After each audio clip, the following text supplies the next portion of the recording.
మీరు యాక్చువల్గా పల్మనాలజిస్ట్గా యూకేలో ఫ్రాన్స్లో చాలా కాలం పనిచేశారు. ఇక్కడ కూడా ఆల్మోస్ట్ 20 సంవత్సరాలుగా పనిచేస్తున్నారు. సామాన్యులకు తెలిసేది ఎలా అంటే నా ఊపిరితిత్తుల పనితీరు తగ్గుతుంది లేదా ప్రమాద స్థాయికి చేరుకుంటోంది. కొంతమంది స్మోకర్స్ ఉంటారు, ఎక్కువ డౌట్స్ వాళ్ళకే వస్తాయి. పల్మనరీ ఫంక్షన్ టెస్ట్ అంటాం, PFTs అంటాం. సో పల్మనరీ ఫంక్షన్ టెస్ట్లో చాలా పారామీటర్స్ ఉంటాయి. పొగ త్రాగడం అనేది ఎంత సాధన అయిపోయిందంటే WHO రీసెంట్ నివేదిక ప్రకారం ఏటా 80 లక్షల మంది చనిపోతున్నారు.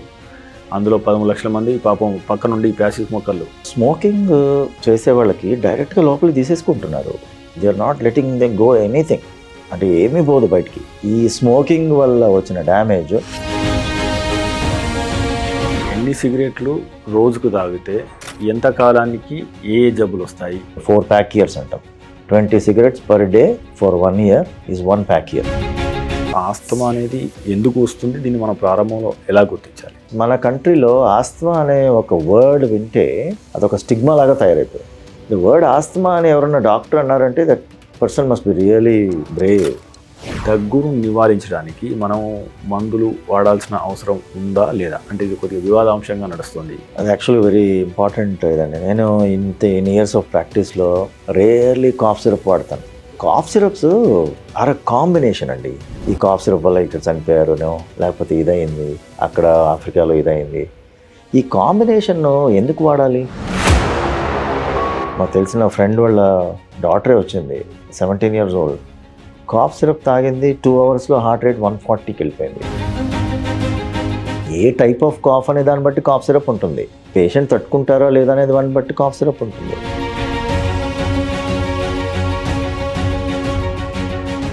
మీరు తీసుకునే అదే మందులు, అదే నాణ్యమైన మందులు, కానీ సగం ధరకే. అవును, మెడ్ప్లస్ బ్రాండ్స్ పై 50 to 80% తగ్గింపు. హాయ్ వ్యూవర్స్, వెల్కమ్ టు మెడ్ప్లస్1 టీవీ. ప్రముఖ డాక్టర్స్ను పరిచయం చేసే వేదిక డాక్టర్ స్టాక్కు స్వాగతం.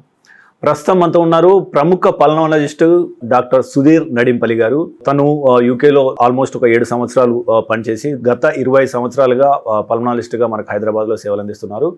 సో ఆయన అడిగి అసలు ఈ పల్మనాలజీ విభాగంలో ఉన్న అనేక సందేహాలు, అంటే ఎన్నో నివృత్తి చేసుకోవాల్సిన అంశాలు మనకు ఉన్నాయి. ఈ విలువైన సమాచారాన్ని మా డాక్టర్ గారిని తెలుసుకుందాం. సో డాక్టర్ గారు నమస్తే అండి. నమస్తే. సో సుధీర్ గారు, మొదట మీరు ఎక్కడ MBBS, MD ఎక్కడ చేశారు, అదేవిధంగా మీ విద్యాభ్యాసం ఎట్లా సాగింది, మీ కెరీర్ గురించి చెప్తారా? నేను MBBS కర్నూల్ మెడికల్ కాలేజ్లో చేశానండి. 88 to 93, 94.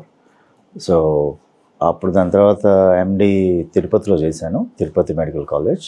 So both government medical colleges. So దాని తర్వాత సీనియర్ రెసిడెన్సీ ఇక్కడ మన నిజామ్స్లో ఒక 2 years చేశాను. Okay. So it was pulmonary medicine and general మెడిసిన్లో. సో దాని తర్వాత UK వెళ్ళాను, 2003లో UK వెళ్ళాను. సో అక్కడ ఒక 7 years ఉన్నాను. 2010లో బ్యాక్ వచ్చేసాను. సో 2010 నుంచి ఇక్కడే హైదరాబాద్లోనే ప్రాక్టీస్ చేస్తున్నాను. So predominant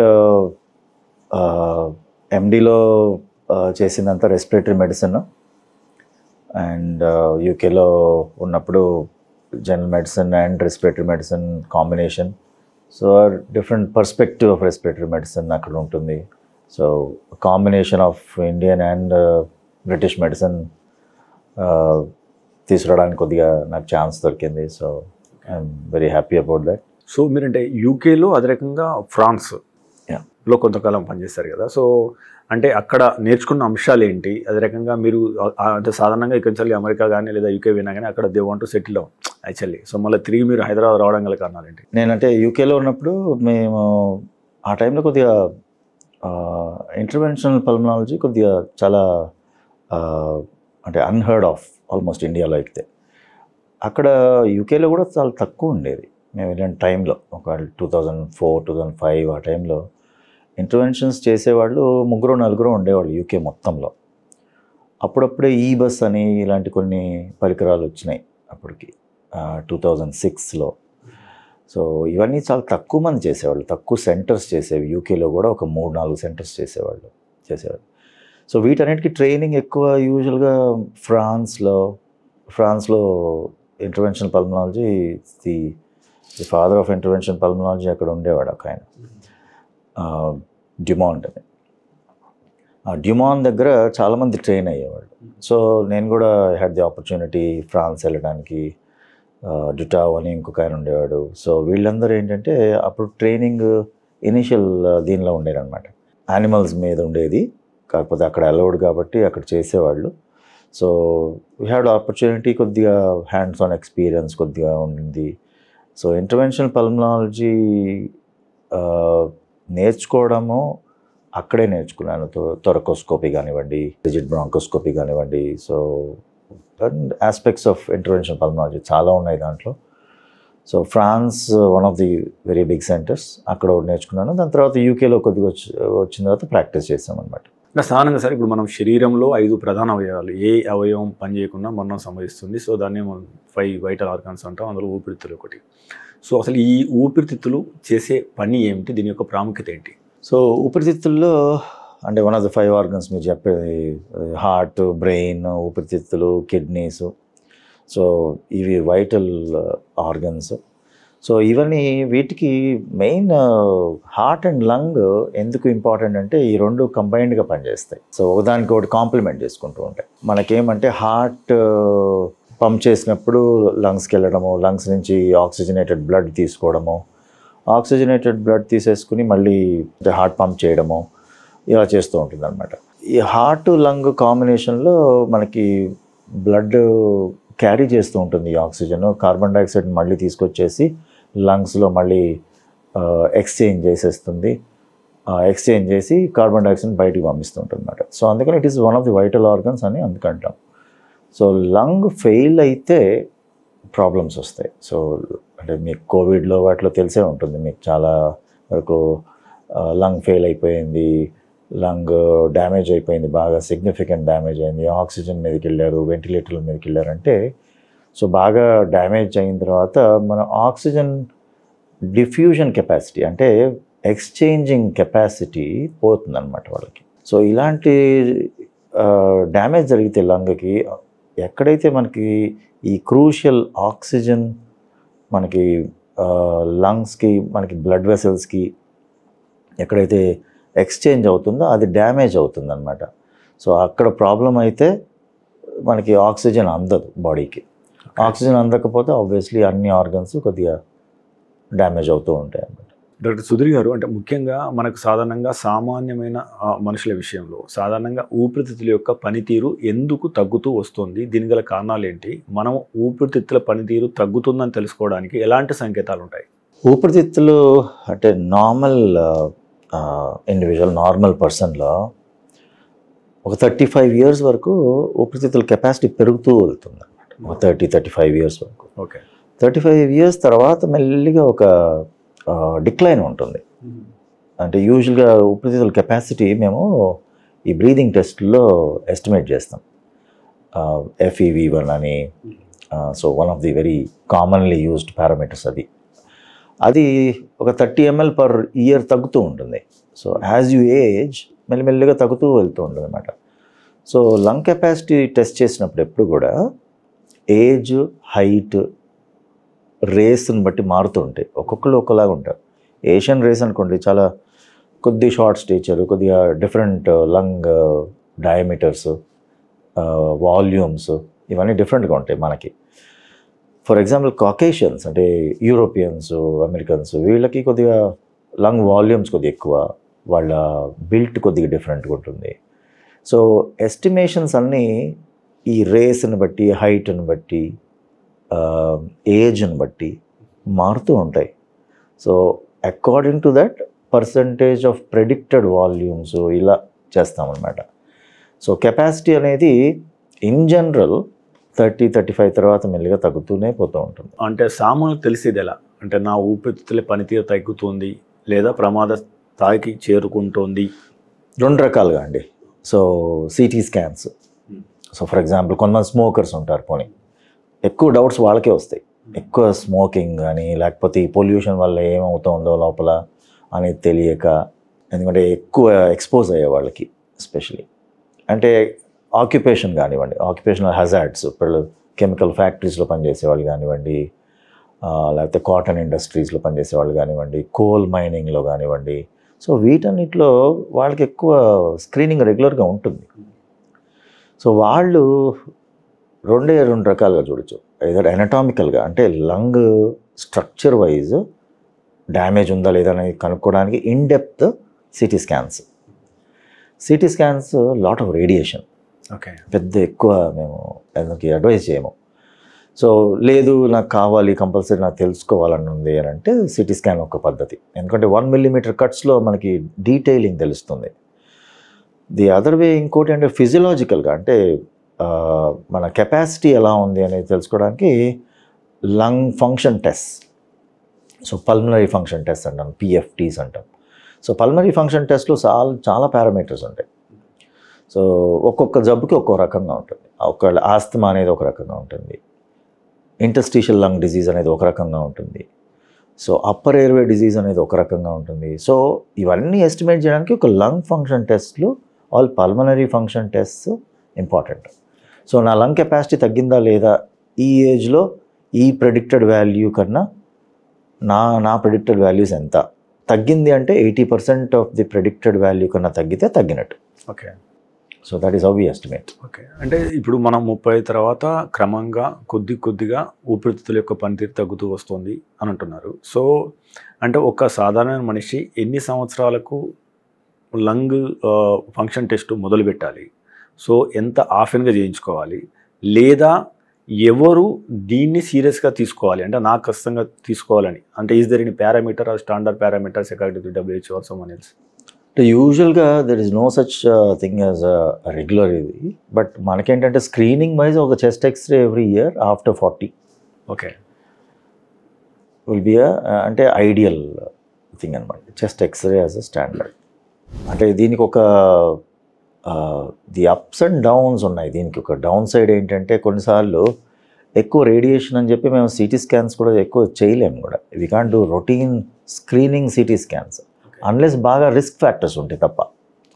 for example smokers ఉన్నారనుకుందాం, సో ఎవ్రీ 5 years ఒకసారి స్క్రీనింగ్ చేయొచ్చు. So but there is no such standard as recommendation as like routine CT screening ఇలాంటివి, because radiation itself is like risky proposition అనమాట. So అంటే ఇప్పుడు సాధారణంగా ఇప్పుడు ఊపిరితిత్తులు అనగానే ముఖ్యంగా దానికి అంటే ఎక్కువ పాడయ్యేది స్మోకింగ్తో. సో ఈ పొగ త్రాగడం అనేది ఎంత సాధన అయిపోయిందంటే చాలామంది అందులో ఉన్నారు. WHO రీసెంట్ నివేదిక ప్రకారం ఏటా 80 లక్షల మంది చనిపోతున్నారు. అందులో 13 లక్షల మంది పాపం పక్కనుండి ప్యాసివ్ స్మోకర్లు కూడా వీళ్ళ వల్ల చనిపోతున్నారు. అంటే అసలు ఈ పొగ అనేది ఊపిరితిత్తులను ఏ రకంగా ప్రభావితం చేస్తుంది? ఈ మరణాలను మనం ఆపాలంటే ఏం చేయాలి? సో స్మోకింగ్లో ఎందుకు why smoking is so dreaded అంటే it's not because of the nicotine వల్ల కాదు. నికోటిన్ ఓన్లీ అడిక్షన్ వరకే చేస్తుంది అది. సో నికోటిన్ అడిక్షన్ ఉంటుంది, బట్ స్మోక్లో వచ్చేది హైడ్రోకార్బన్స్ అని రిలీజ్ అవుతాయి చాలా. So multiple toxins are released to the body, lungs తీసుకుంటాయి. ఇవన్నీ ఏంటంటే ఇవి డేంజరస్. ఈ బయోమాస్ ఫ్యూయల్ అంటే కట్టెల పొయ్యిలు ఏదైనా కాల్చినప్పుడు, ఇప్పుడు ఏమైనా వుడ్ కాల్చిన ఇవన్నీ వీటిలో వచ్చే ఈ స్మోక్ ఈజ్ మోర్ డేంజరస్ యాక్చువల్గా. సో స్మోకింగ్ చేసే వాళ్ళకి డైరెక్ట్గా లోపలికి తీసేసుకుంటున్నారు. They are not letting them go anything, అంటే ఏమీ పోదు బయటికి, కాలుస్తుంటే లోపలికి వెళ్ళిపోతూ ఉంటుంది. It's not a diluted thing like ఏదో వుడ్ కాల్చినప్పుడు కొద్దిగా డైల్యూట్ అయ్యి లోపలికి వెళ్తుంది మనకి. స్మోకింగ్ అయితే డైరెక్ట్గా వెళ్తుంది, ఏదో ఫిల్టర్ ఉంటుంది అది ఉంటుంది అంటారు, కానీ డైరెక్ట్గా హైడ్రోకార్బన్స్ ఈ కెమికల్స్ అన్నిటిని, టాక్సిక్ కెమికల్స్ అన్నీ తీసుకుంటారు అలాంగ్ విత్ నికోటిన్. సో ఈ నికోటిన్ అనే పదార్థం వల్ల వీళ్ళు ఆపలేకపోతారు అది. సో ఈ స్మోకింగ్ వల్ల ఏమవుతుందంటే it causes multiple issues, heart attacks కానివ్వండి. ఎందుకంటే స్మోక్ వాట్ హ్యాపెన్స్ ఏంటంటే ఈ బ్లడ్ వెసల్లో ఎపిథీలియంని డ్యామేజ్ చేస్తుంది. ఆ లేయర్ని డ్యామేజ్ చేసినప్పుడు బ్లడ్ క్లాట్స్ ఫామ్ అవుతూ ఉంటాయి. సో బ్లడ్ క్లాట్స్ ఫామ్ అయినప్పుడు ఈ లేయర్ని ఎప్పుడైతే డ్యామేజ్ చేస్తుందో బీపీ ఉండే వాళ్ళకి ఇంకా ఎక్కువ రిస్క్ ఉంటుంది, బ్లడ్ క్లాటింగ్ ఎక్కువ ఉంటుంది, blood vessels to the heart కానివ్వండి, బ్రెయిన్ కానివ్వండి బ్లాక్ అయిపోతుంది అంటే ప్లేట్లెట్స్ వచ్చి అక్కడికి వెళ్ళి అగ్రిగేట్ అయ్యి క్లాట్ ఫామ్ అయిపోతుంది. సో బ్లడ్ క్లాట్ అయిపోయింది, స్ట్రోక్ వచ్చింది, హార్ట్ అటాక్ వచ్చింది అంటే. So smoking is a very very significant inciting agent. అంటే అది ఇన్ఫ్లుయెన్స్ చేస్తుంది అన్నమాట. అపార్ట్ ఫ్రమ్ ఈ హార్ట్ ప్రాబ్లమ్స్, స్ట్రోక్ కాకుండా ది స్మోక్ వెళ్ళే కొద్దీ ఏం చేస్తుందంటే ఈ లంగ్లో ఉన్న ఈ స్ట్రక్చర్స్ అన్నిటిని డ్యామేజ్ చేస్తూ పోతుంటుంది. ఎస్పెషలీ ఫ్రమ్ ది ట్యూబ్స్ పైనుంచి. ట్యూబ్స్ ఏంటంటే ఒక 15 to 18 times డివైడ్ అవుతాయి లంగ్లోకి వెళ్ళే ముందు. సో లంగ్కి వెళ్ళినప్పుడు గ్యాస్ ఎక్స్చేంజ్ యూనిట్స్ దగ్గర కూడా ఈ ఎలాస్టిసిటీ ఉంటుంది లంగ్కి. ఆ ఎలాస్టిన్ ని డ్యామేజ్ చేస్తుంది. So elasticity of the lung పోతుంది. సో ఎంఫైసీమా అని వినుంటారు, సిఓపిడి, ఎంఫైసీమా అని ఉంటారు. ఈ స్మోకింగ్ వల్ల వచ్చిన డ్యామేజ్ ఈ ఎలాస్టిసిటీని కూడా డ్యామేజ్ చేస్తుంది, కెపాసిటీని తగ్గించేస్తుంది, ఆక్సిజన్ ఎక్స్చేంజ్ యూనిట్స్ని డ్యామేజ్ చేస్తుంది. సో దానివల్ల ఏమవుతుందంటే మీకు ఆక్సిజన్ క్యారీయింగ్ కెపాసిటీ పోతుంది, ఇంకా బ్లడ్లోకి వెళ్ళదు ఇంకా. ఓకే. సో ఇదే కాకుండా మళ్ళీ లంగ్ క్యాన్సర్కి తోడ్పడుతుంది అన్నమాట ఇది ఈ స్మోకింగ్ అనేది. So it may lead to lung cancer and very high chances if there is a genetic tendency. Genetic tendency అంటే ఇంకా ఎక్కువ ఉంటుంది. ఓకే. అంటే ఇప్పుడు ఎన్ని సిగరెట్లు రోజుకు తాగితే ఎంత కాలానికి ఏ జబ్బులు వస్తాయి అనేది ఏమన్నా అట్లా మనకేమైనా ఉందా? అంటే to say the seriousness about the smoking actually how dangerous it is అనేది చెప్పడానికి. అంటే smoking index, smoking pack years ఇవన్నీ చూస్తామండి. బట్ ఇంటెన్సిటీ ఇన్ని తాగితే, రోజుకి ఒకటి తాగితే రాదు, రోజుకి 30 తాగినా అంటే నాకు రాలేదు అన్నట్టుగా కొంతమంది మాట్లాడుకుంటుంటారు ఇట్లా కూడా. సో రోజుకి ఒకటి తాగినా వస్తుంది, 30 తాగినా వస్తుంది. సో చెప్పలేము. అంటే ఏం తాగకుండా వస్తుంది అంటారు వాళ్ళు. ఏం తాగిపోయినా వస్తుంది. ఇప్పుడు మనకి ట్రెండ్ ఏంటంటే ఈ పోస్ట్ కోవిడ్ ఎక్కువ చూస్తున్నాం, ఎందుకో తెలియదు, we don't know. But we'll have to ఇంకా కొంత ఎక్కువ డేటా రావాలి. Incidence before Covid, after Covid ఎందుకో ఎక్కువైంది. ప్రాబబ్లీ బికాజ్ స్క్రీనింగ్ ఎక్కువైందో మరి, పర్సే సిమ్టమ్స్ కూడా ఎక్కువైనాయి. ఇప్పుడు లంగ్ క్యాన్సర్ ఎక్కువ చూస్తున్నాం ఈ కోవిడ్ తర్వాత. Number of cancers for that matter, whether covid is directly రిలేటెడా మరి ఎవరికి తెలియదు ఇంకా. ఓకే. ఆ డేటా ఇంకా స్టిల్ మనకి ఇంకా ఓన్లీ 2-3 years అయ్యింది కాబట్టి కోవిడ్ వచ్చి. కోవిడ్ వల్ల దీని ఇన్ఫ్లుయెన్స్ ఏమైనా ఉందా అనేది ఎవరికి తెలియదు ఇంకా. But there is definitely lung cancer incidence చాలా ఎక్కువ అయిపోయింది. పాసిబుల్లీ అంటే ఇప్పుడు ఇఫ్ యూ లుక్ బ్యాక్ ఒక 5 years బ్యాక్ చూస్తే మన ఎన్ని వెహికల్స్ ఉండేవి కాదు కదండి. రోడ్స్ మీద ఎన్ని వెహికల్స్ ఉండేవి కాదు. ఈచ్ ఫ్యామిలీ హ్యాస్ 2-3 vehicles ఇప్పుడు అలా అనుకుంటే, కొన్ని చోట్ల అయితే అట్లా. సో ఇదంతా వెహికులర్ పొల్యూషన్, రోడ్ అంతా full of sulphur dioxide, nitrogen dioxide, ఈ పొల్యూటెంట్స్ అన్నీ లోపలికి వెళ్తున్నాయి. కార్సినోజెన్స్ ఇవన్నీ బేసిక్లీ ఏంటంటే అంటే క్యాన్సర్ ప్రొడ్యూసింగ్ టాక్సిన్స్ అవన్నీ రోజు ఇన్హేల్ చేస్తున్నాం. ఇంతకుముందు ఓన్లీ డీజిల్ బస్సెస్ అనేవాళ్ళు, దానిలో ఒక 1 hour ట్రావెల్ చేస్తే ఒక 1 pack of cigarette అనేవాళ్ళు. సో ఇలా ఉండేది మా ఆలోచన ఒకప్పుడు. ఇప్పుడు ఏముందండి, డీజిల్ బాబే కాదు కదా, ఇంకా చాలా వచ్చేసినాయి వెహికల్స్, విపరీతంగా వచ్చినాయి.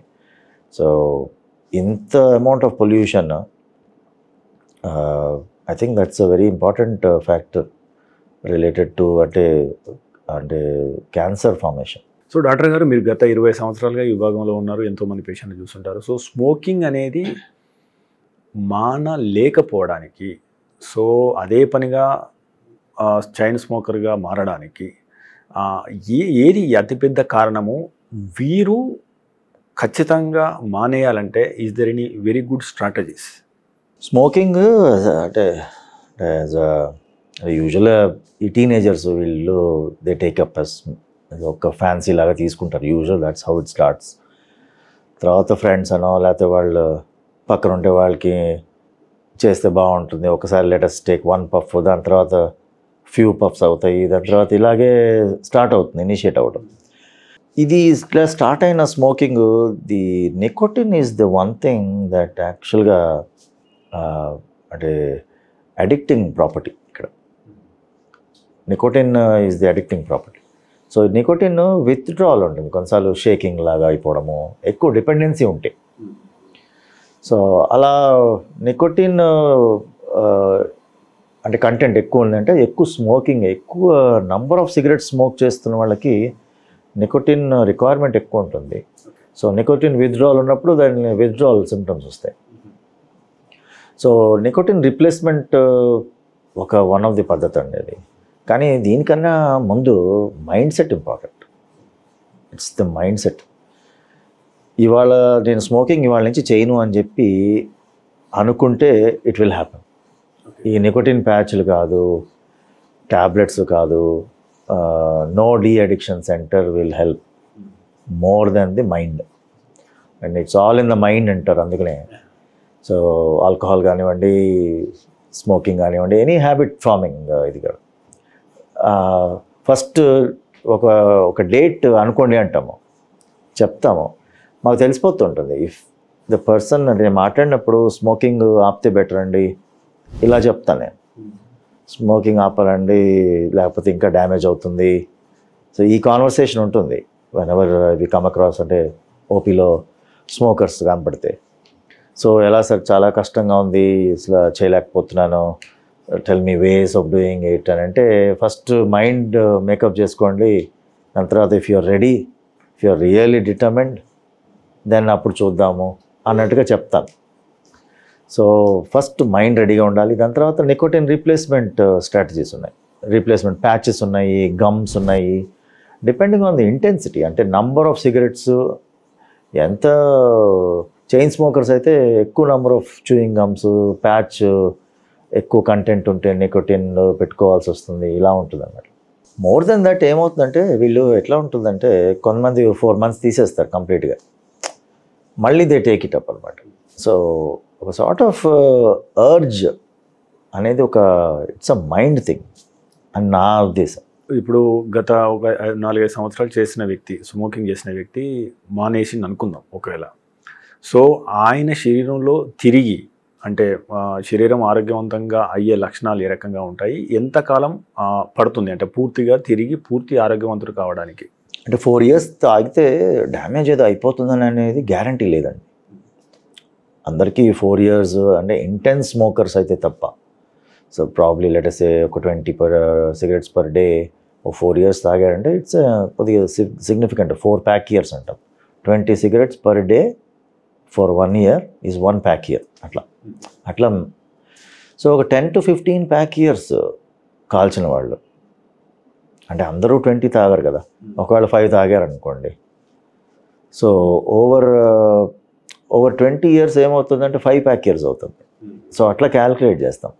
సో అలా మనకి రిస్క్ ఆఫ్ అంటే సిఓపిడి ఇలాంటి lung problems, cancer, smoking index or pack ఇయర్స్ని బట్టి ఉంటుంది.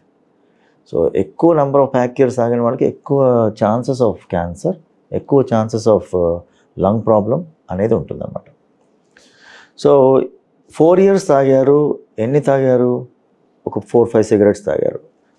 ఒక 10 years 15 years తర్వాత ఇఫ్ ఎట్ ఆల్ డ్యామేజ్ అయినా కూడా 10-15 years తర్వాత మళ్ళీ బేస్ లైన్కి వచ్చేస్తుంది. అంటే బేస్ లైన్ అంటే అక్కడే ఆగిపోతుంది డ్యామేజ్, అంతకన్నా నార్మలైజ్ అవ్వదు ఒకవేళ డ్యామేజ్ అయ్యి ఉంటే. ఒకవేళ లెట్స్ సే ఒక 10 years తాగారండి ఎవరైనా, కొద్దిగా డ్యామేజ్ అయింది, లంగ్ కెపాసిటీ చూస్తాము. ఆ 10 years తర్వాత that person he's stopped smoking. 15 years తర్వాత ఎక్కడైతే ఆగారో అక్కడే ఆగిపోతుంది, ఫర్దర్ ఇంకా డిక్లైన్ ఉండదు. సో ఆఫ్టర్ 15 years, అందుకని ex smokers how many years అని అడుగుతాం. 15 years ఆర్ మోర్ అంటే then we consider them as non smokers. ఇంకా ఎక్కువ నాన్ స్మోకర్ కేటగిరీ కిందే వచ్చేస్తారు వాళ్ళు. అంటే 10 సంవత్సరాలు మానేసిన వారు, 10-15 సంవత్సరాలు మానేసిన వాళ్ళకి ఎక్స్ స్మోకరు నాన్ స్మోకర్ కిందే వచ్చేస్తున్నాయి. అదే కొన్నిసార్లు రీఫార్మ్డ్ స్మోకర్ అంటాం. ఎక్స్ స్మోకర్ అవన్నీ కొద్దిగా వినటానికి బాగుండదని రిఫార్మ్డ్ స్మోకర్ అని కొద్దిగా కొత్త టర్మినాలజీస్ వస్తాయి అన్నమాట. ఒబీసిటీ అని వాడరు ఇప్పుడు, హై బిఎంఐ అని వాడతారు. సో అన్ని టెర్మినాలజీస్ మారిపోతూ ఉంటాయి అన్నమాట. ఎందుకంటే ఇట్స్ మోర్ డిరాగేటరీ. అట్లా న్యూమోనియాతో కూడా ఆల్మోస్ట్ ప్రపంచవ్యాప్తంగా చూస్తే ఆల్మోస్ట్ ఒక 7 లక్షల మంది చనిపోతున్నట్లు కొన్ని మన రిపోర్ట్లు వస్తున్నాయి. సో మరి ఇంత మందిని ఎఫెక్ట్ చేయడానికి గల కారణాలు ఏంటి? మనం దీన్ని అరికట్టాలంటే నివారణ చర్యలు ఏంటి? What are preventive measures we can take? Smoking or in fact anything, any immunosuppressant will cause pneumonia. Smoking ఎలా ఇమ్యూనోసప్రెసెంట్ అంటే ఆ లేయర్ని డ్యామేజ్ చేస్తుంది. మన లోపల ట్యూబ్స్లో లేయర్ని మ్యూకస్ ఏదైతే సెక్రీటింగ్ సెల్స్ ఉంటాయో వాటిల్లో మనకి లోపలికి వెళ్ళిన బ్యాక్టీరియాని తీసుకుని డ్యామేజ్ చేసే లక్షణం ఉంటుంది. మ్యాక్రోఫేజెస్ అంటాం. సో ఆ మ్యాక్రోఫేజెస్ని వాటినన్నింటినీ ఆ కెపాసిటీని తగ్గించేస్తుంది ఈ స్మోకింగ్. సో అలా smokers are more prone for pneumonias అనేది దీనివల్ల. లంగ్ ఫంక్షన్ తగ్గిన వాళ్ళు కూడా న్యూమోనియాస్ ఎక్కువ కారణాలు ఉంటాయి. లంగ్ ఫంక్షన్ తగ్గిన వాళ్ళు, ఈ సిఓపిడి ఇలాంటివి ఉన్న వాళ్ళు కొంతమంది ఇన్హేలర్స్ వాడుతూ ఉంటారు. ఇన్హేలర్స్ ఎక్కువ వాడిన వాళ్ళకి కొంతమందికి న్యూమోనియా రిస్క్స్ ఉన్నాయి. అది కొద్దిగా వెరీ కాంట్రవర్షియల్ టాపిక్, బట్ కొంతమందికి వస్తుంది, అందరికీ రాదు. సో అలా అని చెప్పి న్యూమోనియా అదే సిఓపిడి, స్మోకర్స్ డిసీజ్, ఎంఫైసీమా ఉన్న వాళ్ళు ఇన్హేలర్ తీసుకోకూడదని కాదు. ఇంకా న్యూమోనియా రావడానికి కారణాలు డయాబెటీస్ అండి. Any immunosuppress state, for example కీమోథెరపీలు తీసుకున్న వాళ్ళకి, కిడ్నీ డిజీజ్ ఉన్న వాళ్ళకి, so above age of 65 and plus immune system waning ఉంటుంది. కొద్దిగా అంత గొప్పగా ఉండదు. 30 ఇయర్స్లో ఉండే ఇమ్యూన్ సిస్టమ్ 65లో ఉండదు. సో దాంట్లో అందుకనే మనకి 65+ అనేది వన్ ఆఫ్ ది క్రైటీరియా అనమాట సివియరిటీ ఆఫ్ న్యూమోనియా కేటగరైజ్ చేయడానికి. సో ఒక స్కోరింగ్ సిస్టమ్ ఉంటుంది మాకు. సో 65+ ఉన్న వాళ్ళకి వ్యాక్సినేషన్ తీసుకోవాలి, సివియరిటీ ఆఫ్ న్యూమోనియా ఎక్కువ అవుతుంది అనేది 65 అనేది ఒక ఏజ్ క్రైటీరియా ఒకటి ఉంటుంది. సో ఈ ఫ్యాక్టర్స్ వల్ల ఇమ్యూన్ సిస్టమ్ ఎప్పుడైతే తగ్గుతుందో, మన ఫైటింగ్ కెపాసిటీ తగ్గుతుందో, అప్పుడు బ్యాక్టీరియా కానీ ఏదైనా వైరస్ కానివ్వండి వచ్చే అవకాశం చాలా ఎక్కువ ఉంటుంది. సో డాక్టర్ గారు, అంటే ఇప్పుడు మనకు న్యూమోనియాకు వ్యాక్సిన్స్ వచ్చినాయి కదా, సో ఈ వ్యాక్సిన్స్ వేసుకోవడం ద్వారా మనకు జీవితాంతం న్యూమోనియా రాకుండా ఉండే అవకాశం ఉందా? ఈ వ్యాక్సిన్స్ ఎవరికి అవసరము, ఎప్పుడు వేయించుకోవాలి? సో ఇది ఒకటి ఏమంటే మిస్కన్సెప్షన్. ఈ vaccines definitely any chronic lung disease ఉన్నా, ఆస్తమా కానివ్వండి, కిడ్నీ ప్రాబ్లం ఉన్నా, హార్ట్ ఫెయిలియర్ ఉన్నా, సో ఎనీ ఇమ్యూనిటీ తక్కువ ఉన్న స్టేట్లో వ్యాక్సిన్స్ కంపల్సరీ తీసుకోవాలి. సరే స్ప్లీన్ తీసేశారు అనుకుందాం, వ్యాక్సిన్ తీసుకోవాలి వాళ్ళు. ఈ న్యూమోనియా వ్యాక్సిన్ అనేది ఒక న్యూమోకోకస్ అనే బ్యాక్టీరియాకి మాత్రమే పనిచేస్తుంది. So pneumococcus is one of the dangerous bug అనమాట అది. సో ఆ డేంజరస్ బ్యాక్టీరియాని ప్రివెంట్ చేయడానికి మాత్రమే న్యూమోకోకల్ వ్యాక్సిన్ పనిచేస్తుంది. చాలా బ్యాక్టీరియా ఉంటాయి అలా అనుకుంటే. ఇప్పుడు క్లెబ్సియల్లా అని ఉంటుంది, అది చాలా కామన్గా వస్తూ ఉంటుంది. ఆ క్లెబ్సియల్లాని కవర్ చేయదు ఈ న్యూమోకోకల్ వ్యాక్సిన్ అనేది. సో న్యూమోకోకల్ వ్యాక్సిన్ ఓన్లీ న్యూమోకోకస్ని మీదే పనిచేస్తుంది. అండ్ ఎవ్రీ ఇయర్స్ ఒక ఎక్స్ట్రా బూస్టర్ లాగా తీసుకుంటూ ఉండాలి. అపార్ట్ ఫ్రమ్ ఈ న్యూమోకోకస్, ఇప్పుడు ఫ్లూ వ్యాక్సిన్ ఫర్ ఎగ్జాంపుల్, ఇవి కూడా ఇదే కేటగిరీ ఆఫ్ పేషెంట్స్లోనే ఇవ్వాలి. యంగర్ ఆస్థమాటిక్స్ కూడా తీసుకోవాల్సి వస్తుంది. యంగ్ చిల్డ్రన్నే పర్వాలేదు, వాళ్ళకు కూడా తీసుకోవాల్సి వస్తుంది.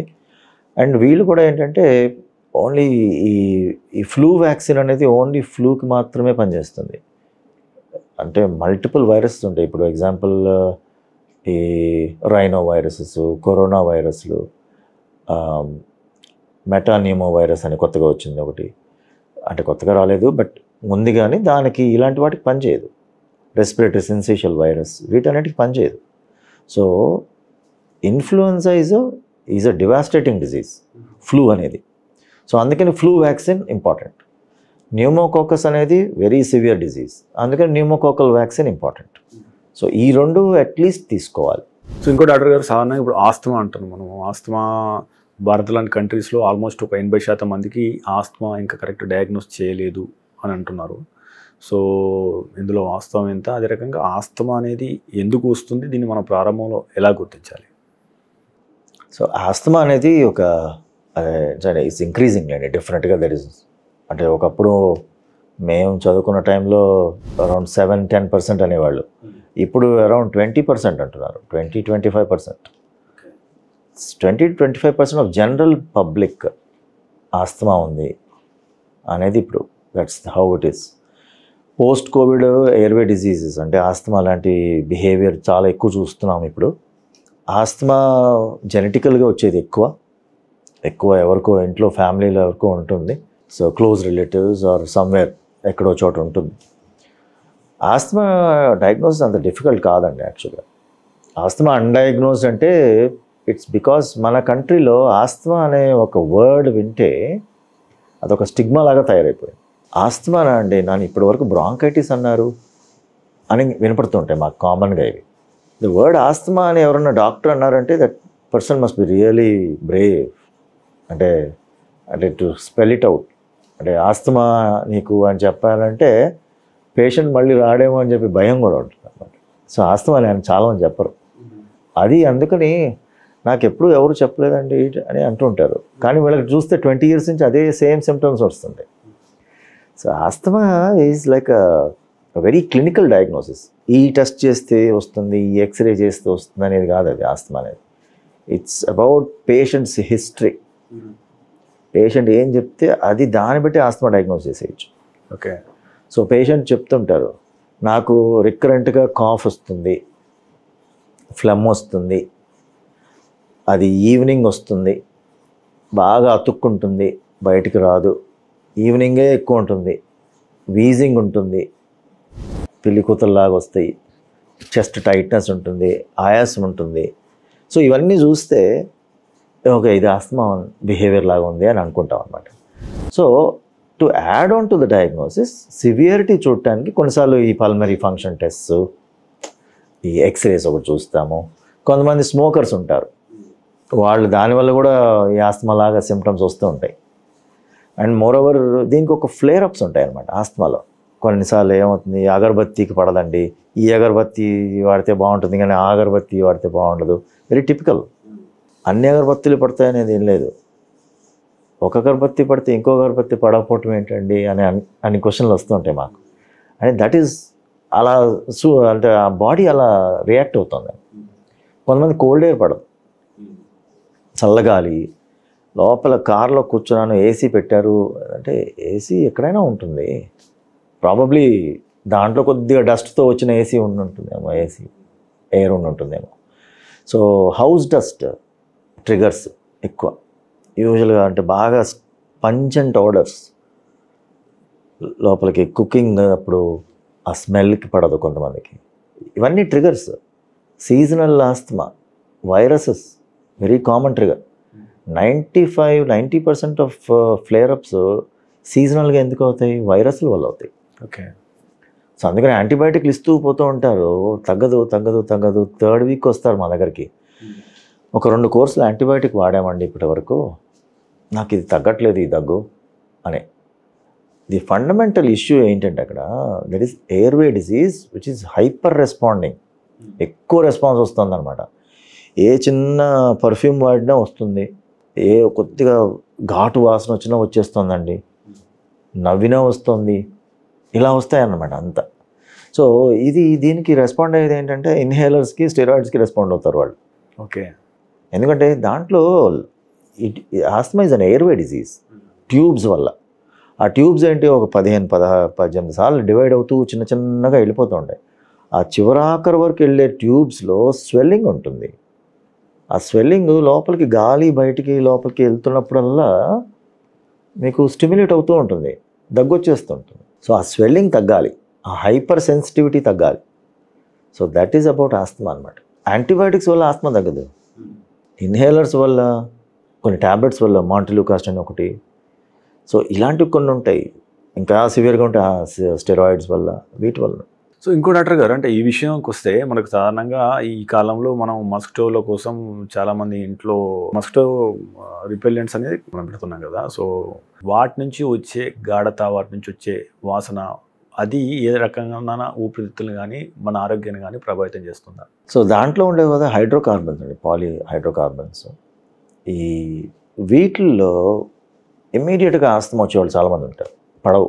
అగరబత్తి లాంటివి కొన్ని ఈ మస్కిటో రిపెల్లెంట్స్ కొన్ని స్మోక్ లేకుండా ఉంటాయి. సో ఇవన్నీ ఏంటంటే chemicals, they scare away the mosquitoes. కానీ మనకు మటుకు ఇనలేషన్ జరుగుతూ ఉంటుంది రోజంతా, నైట్ అంతా. అవును. ఆస్థమాటిక్స్ కొంతమందికి ఇది సెన్సిటివిటీ ఉంటుంది వీటికి. సో ఆస్తమా వాళ్ళకి పడదు.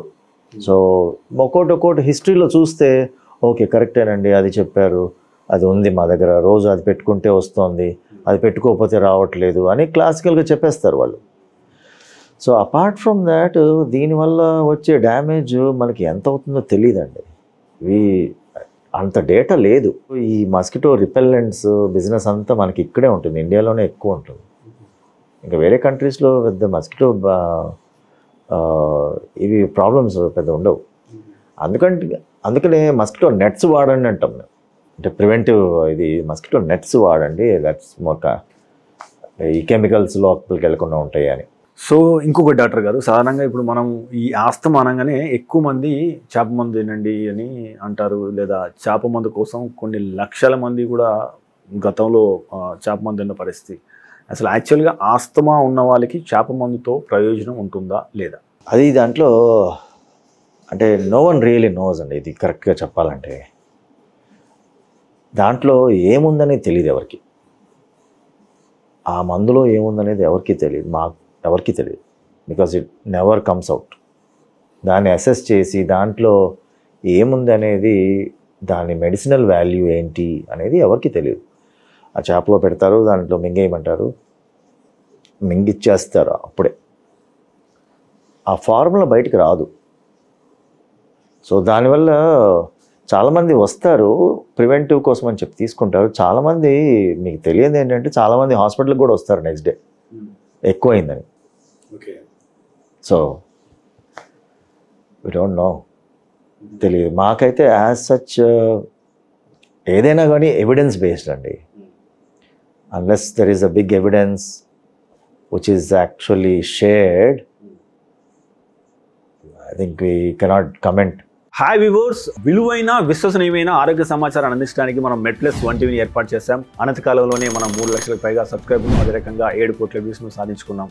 మీ సహకారానికి ప్రత్యేక ధన్యవాదాలు. అయితే మన ఛానల్ చూస్తున్న వారిలో ఇప్పటికీ 94% పైగా మంది సబ్స్క్రైబ్ చేసుకోకుండానే చూస్తున్నారు. మీకు తెలుసు, మనం దేశంలో ఉన్న టాప్ డాక్టర్ను ఇంటర్వ్యూ చేస్తూ వస్తున్నాం. అదేవిధంగా అమెరికాలో ఉన్న టాప్ డాక్టర్స్ని ఎంతో మందిని ఇంటర్వ్యూ చేయడం ద్వారా మనం తెలుగులో ఎంతో విశ్వసనీయమైన ఆరోగ్య సమాచారాన్ని ఇస్తూ వస్తున్నాం. సో ఇలాంటి ఇంటర్వ్యూలు మరిన్ని చేయడానికి, మాకు అవకాశం ఇవ్వడానికి మీరు ఈ ఛానల్ని సబ్స్క్రైబ్ చేసుకోండి. అదే రకంగా ఈ ఛానల్ని సబ్స్క్రైబ్ చేసుకోవడం ద్వారా ఈ విలువైన సమాచారం ఏదైతే తెలుగులో ఉందో ఇది 10 మందికి చేరి వారికి కూడా ఉపయోగపడే అవకాశం ఉంటుంది.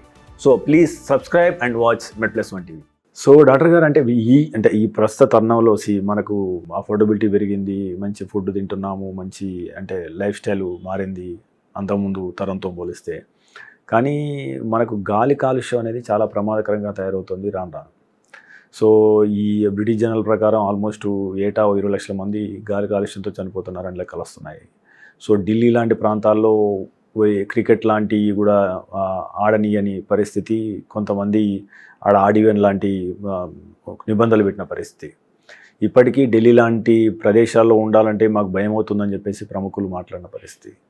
సో అంటే ఈ గాలి కాలుష్యం ఊపిరితిత్తుల ఆరోగ్యాన్ని ఏ రకంగా దెబ్బతీస్తుంది? సో ఇది వెరీ టిపికల్ సినారియో. మన దగ్గర ఈ ఎయిర్ పొల్యూషన్ అనే దాని గురించి మాట్లాడుతూనే ఉంటారు. అంటే బయట మాట్లాడుకుంటారు, పార్లమెంట్లో మాట్లాడుకుంటారు, కానీ బట్ ఏం జరగట్లేదు అన్ఫార్చునేట్లీ. సో ఇది ఏంటంటే, దిస్ ఈజ్ లైక్ ఇది కేటగరైజ్ చేస్తాం యూజువల్గా ఈ ఎయిర్ పొల్యూషన్ అనేదాన్ని. యూజువల్గా ఏంటంటే పర్ క్యూబిక్ మీటర్ ఇంత డెన్సిటీ ఆఫ్ సస్పెండెడ్ పార్టికల్స్, అంటే పార్ట్స్ పర్ మిలియన్ అని ఇలా కేటగరైజ్ చేస్తాం. సో ఇది లెస్ దెన్ 50 ఉంటే సేఫర్ ఎన్వైరన్మెంట్ అని అంటాం యూజువల్గా. ఇప్పుడు మీకు ఎయిర్ క్వాలిటీ ఇండెక్స్ అని మీకు రెగ్యులర్గా స్క్రోల్ అవుతూ ఉంటుంది, ఆర్ మీకు డేటా వస్తుంటుంది. ఢిల్లీలో it's been very orange, red అని, అలర్ట్ అని, మోర్ దెన్ 400, 500 అట్లా రీచ్ అయిపోతుంటుంది. Less than 50 is acceptable. ఇప్పుడు మనకి హైదరాబాద్లో చూసామంటే 100-150 మధ్యలో ఉంటుంది. మనది moderate air quality index, moderate అంటే అంత సివియర్ కాదు, బట్ స్టిల్ డేంజరస్సే, నాట్ యాక్సెప్టబుల్. సో ఇంత పార్టిక్యులేట్ మ్యాటర్ లోపల ఉంది, సస్పెండెడ్ ఇన్ ది ఎన్వైరన్మెంట్ అంటే అది రోజు గాలి పీల్చేది మనమే, లోపలికి వెళ్తోంది గాలి. సో దీస్ అన్నీ ఈ సస్పెండెడ్ పార్టికల్స్లో మల్టిపుల్, నాట్ జస్ట్ అంటే బ్రాంకైటిస్, ఆస్తమాలు ఇవి వచ్చేవే కాకుండా కార్సినోజెన్స్ కూడా ఉంటాయి. Carbon monoxide, nitrous dioxide, sulphur dioxide. So ఇవన్నీ ఏంటంటే they all cause COPD like pattern. అంటే స్మోకర్స్ ఎలా బిహేవ్ చేస్తారో వీళ్ళు ఇన్హేల్ చేస్తే ఇవన్నీ ఎక్కువ ఈ సిఓపిడి వాళ్ళకు కూడా వస్తుంది. ఎయిర్ పొల్యూషన్ వల్ల సిఓపిడీలు కూడా వస్తాయి. ఇప్పుడు ఫర్ ఎగ్జాంపుల్ ఢిల్లీ ఉందనుకోండి, చాలామందికి ఎయిర్వే డిసీజ్ వస్తుంది. ఇప్పుడు అంత సివియర్ హై అంటే పువర్ క్వాలిటీ ఆఫ్ ఎయిర్ ఉందనుకోండి, అంటే లెటస్ సే 400-500 తుమ్ములు మొదలవుతాయి, కళ్ళు మండిపోతూ ఉంటాయి వాళ్ళకి. అంటే రైనైటిస్, కంజంక్టివైటిస్, ఫెరింజైటిస్ అంటే గొంతు బాగా మండిపోవడము, bronchitis, asthma, COPD worsening. So ఇవన్నీ లోపలికి వెళ్ళే కొద్దీ ఇంటెన్స్గా అంటే అంత డెన్సిటీ పార్టికల్స్ వెళ్ళిపోతుంటే ఇంకా automatically there is a stimulation of the tubes, damage అవుతూ ఉంటాయి. అంటే మరి దీనికి నివారణ కానీ లేదా ప్రివెంటివ్ మెథడ్స్ ఏమైనా చేయొచ్చా? ఇప్పుడు కొంతమంది పాదచారులు ఉంటారు, బైక్ మీద పోయే వాళ్ళు ఉంటారు, కార్లో పోయే వాళ్ళు ఉంటారు, they have to do jobs, so they have to travel in that pollution. So మనం ఏం ప్రివెంటివ్ మెజర్స్ తీసుకోవచ్చు? మనకి యాజ్ అన్ ఇండివిజువల్ ఆల్వేస్ ఇప్పుడు we can't have a control on environment. ఇప్పుడు మనమేమి సడన్గా మార్చి ఎన్వైరన్మెంట్ని మార్చేదేం లేదు, స్టబుల్ బర్నింగ్ని మార్చేదేం లేదు, ఇండస్ట్రియల్ అదేంటి కెమికల్స్ని బయటకు రాకుండా ఆపేది లేదు. ఎందుకంటే that is all important for growth of the country, ఇవన్నీ అని డిబేట్స్ ఉంటాయి. సో యాజ్ ఇండివిజువల్స్ మనం ఏం చేయాలంటే N95 మాస్క్ వేసుకొని తిరగాలి, ఇంకంతేనండి.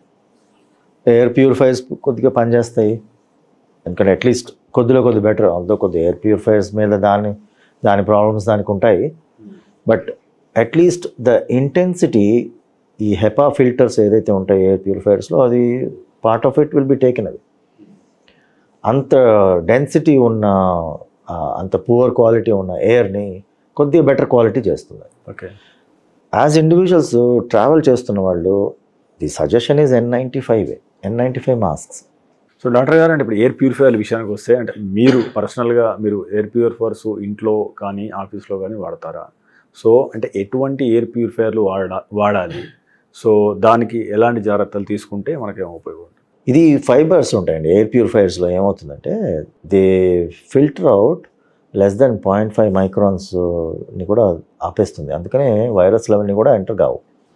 సో ఎయిర్ ప్యూరిఫైయర్స్లో they have what is called high efficiency particulate air filters అని అంటారు.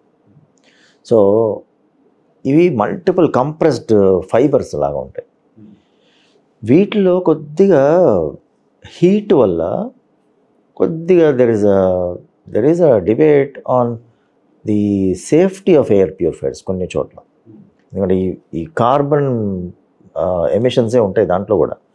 బట్ అట్లీస్ట్ కొద్దిగా మనకి ప్రోస్ అండ్ కాన్స్ చూస్తే okay, high intensity or bad quality air ఉన్న ప్రదేశాల్లో air purifiers definitely useful.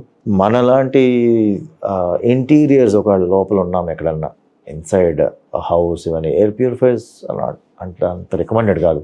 For example హైదరాబాద్లో ఇప్పుడు నా ఆఫీస్లో ఎయిర్ ప్యూరిఫైర్ పెట్టుకుంటానంటే ప్రాబ్లం నాట్, పెద్ద ఉపయోగం ఉండదు అంటారు. సో మీరు ప్రముఖ పల్మనాలజిస్ట్, 20 సంవత్సరాలుగా ఫీల్డ్లో ఉన్నారు. సో అంటే మన తరం చూసింది ఏంటంటే అతిపెద్ద ఆర్థిక సంక్షోభం ఏదైనా ఉందంటే అది కరోనా. కానీ కరోనా వల్ల ఆ స్థాయిలో మరణాలు జరగడానికి గల కారణాలు ఏందని మనకి ఇప్పటిదాకా ఏమైనా స్టడీస్ ఏమన్నా అంటే ఎవిడెన్స్ బేస్డ్గా ఏమైనా తెలిసిందా? సో కరోనా ఎందుకు అంత పెద్ద విషాదాన్ని మిగిల్చింది? కరోనా అనేది కోవిడ్, ఫర్ ఎగ్జాంపుల్ కరోనా అనేది ముందు కూడా ఉండింది. COVID-19 is one type of corona. COVID-19 అనేది కొత్త వైరస్ అండి. అప్పటి వరకు వరల్డ్ ఓవర్ ఎక్కడా కూడా దాని ఎక్స్పోజర్ లేదు. వేరే స్ట్రెయిన్స్ ఉన్నాయి కానీ ఈ పర్టిక్యులర్ స్ట్రెయిన్ ఆఫ్ COVID-19 ఏదైతే ఫస్ట్లో వచ్చిందో మ్యూటేషన్స్ వల్లనో లేకపోతే దేని వల్ల వచ్చిందో తెలియదు, ఆ పర్టిక్యులర్ వైరస్కి ఎవరూ ఎక్స్పోజ్ కాలేదు ముందు ప్రపంచంలోనే. అండ్ అన్ఫార్చునేట్లీ ఏంటంటే ఈ వైరస్ ఏం చేసింది, లోపలికి వెళ్ళి ఒక సార్ట్ ఆఫ్ సడన్ డ్యామేజ్ చేసేసింది. వైరల్ ARDS అంటాం దాన్ని, వైరస్ డ్యామేజింగ్ ద లంగ్. అంటే కెమికల్స్ రిలీజ్ చేసి లంగ్ని పూర్తిగా డ్యామేజ్ చేసేసింది. గ్యాస్ ఎక్స్చేంజ్ యూనిట్స్ని మొత్తాన్ని నాశనం చేసేసింది. సో అట్లా దానివల్ల ఏమైందంటే రెస్పిరేటరీ క్రిప్రల్స్ అయిపోయారు, కొంతమంది తట్టుకోలేకపోయారు ఆ డ్యామేజ్. ఎక్స్టెన్సివ్ డ్యామేజ్ చేసేసరికి తట్టుకోలేకపోయారు, డెత్ కూడా అయిపోయారు చాలామంది. అంటే చాలా డెత్స్ అయినాయి, ఎందుకంటే sudden severe to un unexposed virus. Second వేవ్లో కూడా అలాగే జరిగింది. Second wave was even worse అలా అనుకుంటే. అది స్ట్రెయిన్ మారింది. ఫస్ట్ స్ట్రెయిన్కి కొద్దిగా అలవాటు పడ్డారు నా వాళ్ళు. సెకండ్ స్ట్రెయిన్ వచ్చిన వాళ్ళకి మళ్ళీ వాళ్ళకి రాలేదు లక్కీగా, ఎందుకంటే ఆల్రెడీ కొద్ది యాంటీబాడీస్ ప్రొడ్యూస్ అయ్యాయి. అప్పటికి వ్యాక్సిన్ కూడా చేయించుకున్న వాళ్ళకి అంత సివియర్ డిసీజ్ రాలేదు సెకండ్ వేవ్ వచ్చిన వాళ్ళకి. బట్ అది ఎవరికీ తెలియదండి ఇప్పటివరకు కూడా. వై వ్యాక్సిన్ చేయించుకున్న వాళ్ళు కూడా ఎందుకు ఎఫెక్ట్ అయ్యారు అనేది ఇట్స్ అన్ఆన్సర్డ్ క్వశ్చన్ ఇంకా. కానీ ఎందుకు కరోనా ఇంత పాండమిక్లో ఎంతమంది ఎందుకు చనిపోయారు అన్న కారణం ఏంటంటే, ఇలాంటి వైరస్ వాళ్ళు ఎవరు ఎప్పుడు మనము ఎక్స్పోజ్ అవ్వలేదు దానికి. ఇలాంటిది నెక్స్ట్ టైం వస్తుందా, వస్తే రావచ్చు, ఇంకా వేరే రూపంలో రావచ్చు ఎక్కడన్నా. ఇప్పుడు స్పానిష్ ఇన్ఫ్లుయెన్జా, ఒకప్పుడు ఇన్ఫ్లుయెన్జా అక్కడ వచ్చినప్పుడు 1920s ఎప్పుడో సివియర్గా వచ్చింది వరల్డ్ ఓవర్. అప్పుడు కూడా థౌజండ్స్ ఆఫ్ పీపుల్ చనిపోయారు, మిలియన్స్ ఆఫ్ పీపుల్ చనిపోయారు. సో అప్పటికి ఆ వైరస్కి ఎవరు ఎక్స్పోజ్ కాలేదు. అంటే డాక్టర్ గారు, అంటే ఇప్పుడు మీరు అన్నారు కదా ఇటువంటి ఉపద్రవం మళ్ళీ వచ్చే అవకాశం కూడా ఉంది అన్నప్పుడు మనం ఆర్ వి రెడీ అనే క్వశ్చన్ వస్తుంది మళ్ళీ. సో దానికి ఎనఫ్ బెడ్స్ కానీ, వైద్యం విషయంలో కానీ, హెల్త్ ఇన్ఫ్రాస్ట్రక్చర్ విషయంలో కానీ మనం రెడీగా ఉన్నామా? అది అంటే ఒకవేళ అటువంటి ఆరోగ్య ఉపద్రవం ఏదైనా వస్తే ఏ రూపంలో రావచ్చు, మనం ఎలాంటి జాగ్రత్తలు తీసుకోవాలి టు ప్రిపేర్ ఫర్ దట్? అది యాక్చువల్గా మొన్న కరోనా వైరస్ దీనికి వీఆర్ పార్ట్లీ రెడీ. అంటే సెకండ్ వేవ్ వచ్చినప్పటికీ ఇన్ఫ్రాస్ట్రక్చర్ హెల్త్ పరంగా కూడా బాగా పెంచేశారు. అండ్ ఓకే, ఇది మేనేజ్ చేయగలుగుతాము ఇంత ఉన్నప్పుడు అని ఎవ్రీ చిన్న హాస్పిటల్ కూడా they build the infrastructure.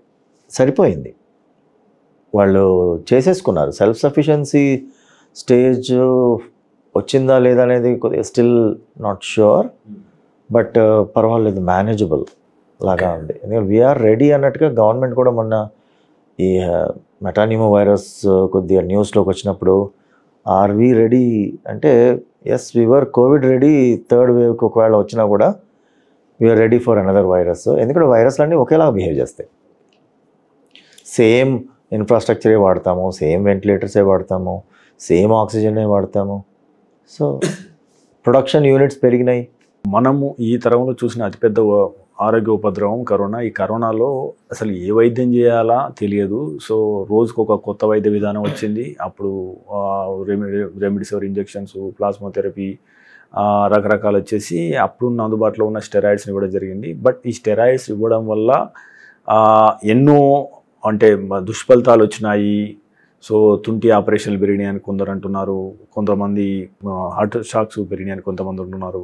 But ఆ టైంలో ఎక్కువ అంటే ప్రచారంలో ఉండేది ఏంటంటే ఊపిరితిత్తులు ఉబ్బిపోయి మరణాలు సంభవించినాయి అని చెప్పేసి కొంతమంది అంటున్నారు. అసలు కరోనా సమయంలో వైద్యానికి ఆ తర్వాత వచ్చిన ఏదైతే హెల్త్ కాంప్లికేషన్స్కి ఏమైనా సంబంధం ఉందా? ఇప్పటి వరకు బయటపడ్డ నిజాలేంటి? Covid it's a very big incident అండి ఇది. కోవిడ్లో మనం నేర్చుకున్నది ఏంటంటే, ఇనీషియల్గా కొంతమంది యాంటీవైరల్ ఇచ్చిన వాళ్ళు కొంతమంది బాగుపడ్డారు, కాక్టైల్స్ యాంటీబాడీ కాక్టైల్స్ ఇచ్చిన వాళ్ళు కొంతమంది పర్వాలేదు బాగానే ఉన్నారు.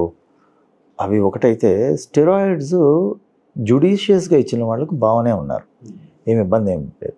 ఆ టైంలో స్టెరాయిడ్ డోసింగ్ అవన్నీ కూడా చాలా డిబేట్ జరిగింది. కొంతమంది ఎక్సెసివ్ స్టెరాయిడ్స్కి రెస్పాండ్ అవుతారని, కొంతమంది అట్లా ఒక డోస్ అనేది తర్వాత డాక్టర్స్ అందరికీ ఒక గైడ్ లైన్స్ ద్వారా వచ్చేసినాయి. సో ఎక్కువ డోసింగ్ అయిన వాళ్ళ వల్ల ఏమీ కాలేదండి. అదో పెద్ద అపోహ ఇప్పుడు కూడా. ఆ టైంలో స్టెరాయిడ్స్ ఇచ్చారు అంటే, ఆ టైంలో స్టెరాయిడ్స్ కోవిడ్కి అవసరం కాబట్టి ఇచ్చారు. కోవిడ్ వల్ల స్టెరాయిడ్స్ ఇచ్చడం వల్ల హిప్ రీప్లేస్మెంట్లు అవ్వలేదు, కోవిడ్ వల్ల హిప్ రీప్లేస్మెంట్లు అయినాయి. కోవిడ్ డ్యామేజ్ ద హిప్స్, అది ఎవరు మాట్లాడట్లేదు. స్టెరాయిడ్ చాలామందికి ఇస్తామండి మేము యాజ్ పల్మనాలజిస్ట్, రుమటాలజీ పల్మనాలజీలో యూజ్ చేసేంత స్టెరాయిడ్స్ వేరే బ్రాంచెస్ ఆఫ్ మెడిసిన్లో ఎక్కడ యూజ్ చేయరు. ఎందుకంటే మాకు ఆస్తమాలో, సిఓపిడిల్లో, ఐఎల్డీల్లో చాలా వాటిలో స్టెరాయిడ్స్ రెగ్యులర్గా వాడతాం. ఈ ఓరల్ స్టెరాయిడ్స్ ఎప్పుడు వాడాలి, ఎప్పుడు వాడకూడదు అనేది ఒక పెద్ద క్లినికల్ ఛాలెంజ్ ఎప్పుడు కూడా. కోవిడ్లో వాడిన స్టెరాయిడ్స్, కోవిడ్ వల్ల ఏమైందంటే కోవిడ్లో ఆ ఎండ్ ఆర్గన్స్ డ్యామేజ్ అయినాయి, హిప్స్ డ్యామేజ్ అయినాయి. హిప్స్ ఏంటి, చివరాకర ఉండే బ్లడ్ వెసల్స్, అవి కోవిడ్ వల్ల వచ్చిన డ్యామేజ్ అవి. ఓకే, స్టెరాయిడ్ వల్ల కాదు. స్టెరాయిడ్స్ ఇంతమందికి ఇచ్చాము, ఎంతమంది avascular necrosis of the hip వచ్చారు? చాలా రేర్.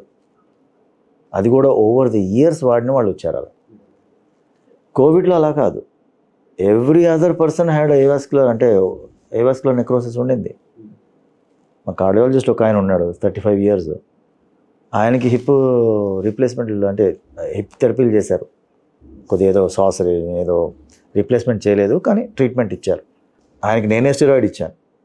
సో చాలామంది స్టెరాయిడ్ అనేది ఒక భయంకరమైన మందు అన్నట్టుగా అనుకుంటారు. ఇప్పుడు కూడా నేను వర్డ్ స్టెరాయిడ్ అనేది వాడాను అనుకోండి, వద్దులేండి ఇది అంటారు. కానీ తెలియంది ఏంటంటే స్టెరాయిడే పనిచేస్తుంది దాంట్లో అని. అది కూడా ఓన్లీ 5 days ఇస్తాము. ఒకవేళ ఆస్తమాకి ఇచ్చామనుకోండి, సివియర్గా వస్తారు. చాలామంది చెప్పకుండా ఇస్తారు, అది బాగానే యాక్సెప్ట్ చేస్తారు. చెప్పిస్తేనే ప్రాబ్లం లాగా ఉంది ఇప్పుడు. అంటే స్టెరాయిడ్ పట్ల ఒక మైన ప్రచారం జరగడం వల్ల దానిపై నెగిటివిటీ పెరిగిందంటారు. నెగిటివిటీ పెరిగింది. స్టెరాయిడ్ అంటే అది ఏదో బాడీ బిల్డింగ్ స్టెరాయిడ్స్ కాదు, డేంజరస్ స్టెరాయిడ్స్ కాదు ఇవి. These are essential steroids. మన బాడీలోనే కొంత స్టెరాయిడ్స్ ఉంటాయి. బాడీలో స్టెరాయిడ్ ప్రొడక్షన్ ఉంటుంది కొంత, దాన్ని అది సరిపోవట్లేదు, మన డిజీజ్కి అది సరిపోవట్లా. అందుకని బయట నుంచి సప్లిమెంట్ చేస్తాం. ఎన్ని రోజులు ఇవ్వాలి, ఎన్ని రోజులు ఇవ్వాలి, దాని సైడ్ ఎఫెక్ట్స్ ఏంటి, 100 ఉంటాయి. చెప్పగలుగుతాం కొన్ని. చెప్పటం మొదలుపెట్టాను అనుకోండి, 3వ 4వ ఎందుకు లేండి సార్ వేరే మందులు ఇవ్వండి అని అంటారు అన్నమాట. సో ఈవెన్ పేషెంట్స్ కూడా ఎలా ఉన్నారంటే, కొంతమంది జస్ట్ బయటకు వెళ్ళిన తర్వాత ఈ ప్రెడ్మెట్ అనేది ఏంటి అనేది చూస్తారనమాట గూగుల్లో. ఇది స్టెరాయిడ్ అని ఒకటి మార్క్ పడుతుంది అక్కడ. స్టెరాయిడ్ ఇచ్చారు కదా సార్, అందుకని ఏమన్నా సైడ్ ఎఫెక్ట్స్ ఏమైనా వచ్చినాయేమో అంటే, 5 daysకి ఏమీ కాదండి. ఏమైనా పోకపోతే నిద్రపోకపోవచ్చు నైటు, అది కూడా ఓల్డ్ పీపుల్లో అలాంటివి ఏమైనా ఇస్తే కొద్దిగా అలాంటి ఛాన్స్ ఉంటాయి. అంతేగాని ఆ స్టెరాయిడ్ ఎంతవరకు పనిచేస్తుంది, నెక్స్ట్ డే వరకు పనిచేస్తుంది, అంతకుమించి పనిచేయదు. సో దాని లాంగ్ టర్మ్ ఎఫెక్ట్స్ వీటి గురించి మర్చిపోవాలి జనాలు. ఒకవేళ లాంగ్ టర్మ్ ఎఫెక్ట్స్ అంటే డైలీ వాడుతున్న స్టెరాయిడ్స్, ఇప్పుడు for example lung conditions which require daily steroids, bones week అవుతాయి, క్యాట్రాక్ట్స్ వస్తాయి, బోన్స్ వీక్ అవుతాయి. దాన్ని బోన్ని రీబిల్డింగ్ చేయడానికి ఇంకా వేరే మందులు ఉంటాయి. సో అది ఇచ్చినప్పుడు ఇది కూడా ఇవ్వాలి. క్యాట్రాక్ట్స్ వస్తే ఆఫ్థల్మాలజిస్ట్ చూపిస్తూ ఉండాలి. సో కొద్దిగా ఫేషియల్ పఫినెస్ వస్తుంది కొంతమందికి, అది నచ్చదు. సో ఉంటాయి, కానీ యాక్నే వస్తాయి కొంతమందికి, చిన్న అంటే యంగ్స్టర్స్కి, యంగ్ గర్ల్స్కి, విమెన్కి బాగా మొటిమలు వచ్చేస్తాయి. నచ్చవు అవి, ఆబ్వియస్లీ నచ్చవు. సో ఇవన్నీ చెప్పాలి. These are the side effects if it is taken for a very long period. 5 రోజులు 4 రోజులకి ఏమీ కాదు అనే ఒక మెసేజ్ మటుకు వెళ్ళాలి. It's fact. ఇక్కడ సరేనండి, అమెరికాలోనో యూకేలో ఎందుకు ఇస్తారు? పోనీ నేను అక్కడ కూడా ప్రాక్టీస్ వచ్చాను. స్టెరాయిడ్ ఇస్తారు రెగ్యులర్గా, left right and centre steroids ఇస్తారు. If it has to be given, it has to be given. అక్కడ యాక్సెప్ట్ చేస్తున్నారు కదా మరి. అదే మన అంటే మన కంట్రీకి వాళ్ళే అక్కడికి వెళ్ళిన వాళ్ళు అక్కడ యాక్సెప్ట్ చేస్తారే. మీరు తీసుకునే అదే మందులు అదే నాణ్యమైన మందులు కానీ సగం ధరకే. అవును, మెడ్ ప్లస్ బ్రాండ్స్ పై 50 to 80% తగ్గింపు. సో డాక్టర్ గారు, ముఖ్యంగా ఇప్పుడు సాధారణంగా దగ్గు అనేది చాలామందికి చాలా సందర్భాల్లో వస్తుంది. సో దగ్గును నివారించడానికి మనం మందులు వాడాల్సిన అవసరం ఉందా లేదా అంటే ఇది కొద్దిగా వివాదాంశంగా నడుస్తుంది. చిన్నపిల్లల్లో దగ్గుకు మందులు ఇవ్వాల్సిన అవసరం లేదు. కొంతమంది డాక్టర్లు అనేది దగ్గును మేము తగ్గించడానికి ఏమో దగ్గును పెంచడానికి ఇస్తాము, తద్వారా తొందరగా నయమవుతుందని కొంతమంది చెప్పడము. సో అసలు ఈ దగ్గుకు మందు ఇవ్వాల్సిన అవసరం ఉందా లేదా? అది యాక్చువల్లీ వెరీ ఇంపార్టెంట్ ఇదండి. నేను ఇన్ ఇయర్స్ ఆఫ్ ప్రాక్టీస్లో రేర్లీ కాఫ్ సిరప్ వాడతాను. కాఫ్ సిరప్ రేర్లీ వాడతాను. ఒకవేళ ఒక 10 years ఓల్డ్ నా పేషెంట్ ఎవరినో వచ్చి నాకు సార్ సిరప్ రాయలేదంటే నేను ఎప్పుడన్నా రాశానా అని అడుగుతాను. So just he retracts his statement అనమాట. అప్పుడు ఓకే నేను ఎప్పుడు రాయలేదు కదా అయినా అన్నట్టుగా. So cough syrups are a combination అండి. యూజువల్ అది కమ్ యాజ్ అ కాంబినేషన్. అందుకనే మీరు చూస్తుంటారు న్యూస్లో వాటిలో అక్కడ ఇక్కడ ఈ కాఫ్ సిరప్ వల్ల ఇక్కడ చనిపోయారునో లేకపోతే ఇదయింది, అక్కడ ఆఫ్రికాలో ఇదయింది. ఈ కాంబినేషన్ ఎందుకు వాడాలి? అవి వాడక్కర్లేదు. జస్ట్ కాఫ్ అడిగితే వాడు ఏదో కాఫ్ సిరప్ ఇస్తాడు, ఓవర్ ద కౌంటర్ తీసేసుకుంటారు, ఒక మెంటల్ సాటిస్ఫాక్షన్ లాగా తీసేసుకుంటుంటారు. ఆ కాంపోజిషన్ ఈజ్ వెరీ డేంజరస్ యాక్చువల్గా. డెక్స్ట్రోమెథార్ఫాన్ అని ఉంటుంది. అంటే వెరీ హై టెంపరేచర్స్ వస్తాయి వాటికి. సో హైపర్థర్మియా అనేది ఒకటి ఉంటుంది, one of the very deadly complication దానికి. అండ్ ఎఫెడ్రిన్ అని ఒకటి ఉంటుంది దాంట్లో. సో ఇలాంటివి కొన్ని కాఫ్ సిరప్లో ఉన్నప్పుడు హార్ట్ రేట్ పెరిగిపోతుంది. సో మాకు తెలిసిన ఫ్రెండ్ వాళ్ళ డాటరే వచ్చింది, 17 years ఓల్డ్. కాఫ్ సిరప్ తాగింది, 2 hours హార్ట్ రేట్ 140కి వెళ్ళిపోయింది. సో సడన్లీ షీ న్యూ, అంటే ఈ కాఫ్ సిరప్ తాగాను 1 hourలో నాకు ఇది వచ్చింది. So it's a classic example that ఊరిని ఏది పడితే అది వాడకూడదు. ఎవరన్నా పీడియాట్రిషనో లేకపోతే డాక్టర్నో పల్మనాలజిస్ట్నో ఎవరినో కన్సల్ట్ చేసి, కాఫ్ సిరప్ కూడా అంత ఇంపార్టెంట్ ఇప్పుడు. జస్ట్ ఓవర్ ద కౌంటర్ తీసుకునేలాగా లేవు. సో యాంటీహిస్టమిన్ ఉన్న కాఫ్ సిరప్ అనుకోండి, ఫర్ ఎగ్జాంపుల్ క్లోర్ఫెనమిన్. ఓకే, నిద్ర వస్తుంది కాఫ్ సిరప్కి, కాఫ్ సిరప్ తీసేసుకుంటారు, డ్రైవింగ్ చేసేస్తూ ఉంటారు చాలామంది. So people should know cough syrup అనేది ఊరిని ఏదో జస్ట్ వాడు ఇచ్చాడు మేము తీసుకున్నాము వేసేసుకున్నాము కాఫ్ తగ్గిపోతుందిలే అన్నట్టుగా కాదు. కొన్ని ఎక్స్పెక్టరెంట్స్ ఉంటాయి, కొన్ని సప్రెసెంట్స్ ఉంటాయి. ఎప్పుడు ఎక్స్పెక్టరెంట్ వాడాలి, ఎప్పుడు సప్రెసెంట్ వాడాలి, ఇవన్నీ తెలియాలి. ఏ టైప్ ఆఫ్ కాఫ్ అనే దాన్ని బట్టి కాఫ్ సిరప్ ఉంటుంది. పేషెంట్ తట్టుకుంటారా లేదా అనేది దాన్ని బట్టి కాఫ్ సిరప్ ఉంటుంది. ఊరినే ఒక కార్డియాక్ పేషెంట్కి ఒక కాఫ్ సిరప్ పడేస్తే it's not a right choice అని అంటే నా ఒపీనియన్. ఓకే. సో ఇంకొకటి డాక్టర్ గారు, అయితే పిల్లల్లో ఎక్కువ ఈ మధ్య మనకు నెబులైజేషన్ వాడకం అనేది ఎక్కువ అవుతుంది. సో ఈ నెబులైజేషన్ని మీరు ఏ రకంగా చూస్తారు? నెబులైజేషన్ ఎవరికి అవసరము, ఏ సందర్భాల్లో ఇవ్వాలి, ఏ సందర్భాల్లో ఇవ్వకూడదు, నెబులైజేషన్లో వాడే మందుల విషయంలో ఎలాంటి జాగ్రత్తలు పాటించాలి? Nebulisation first thing very expensive అండి compare to inhalers.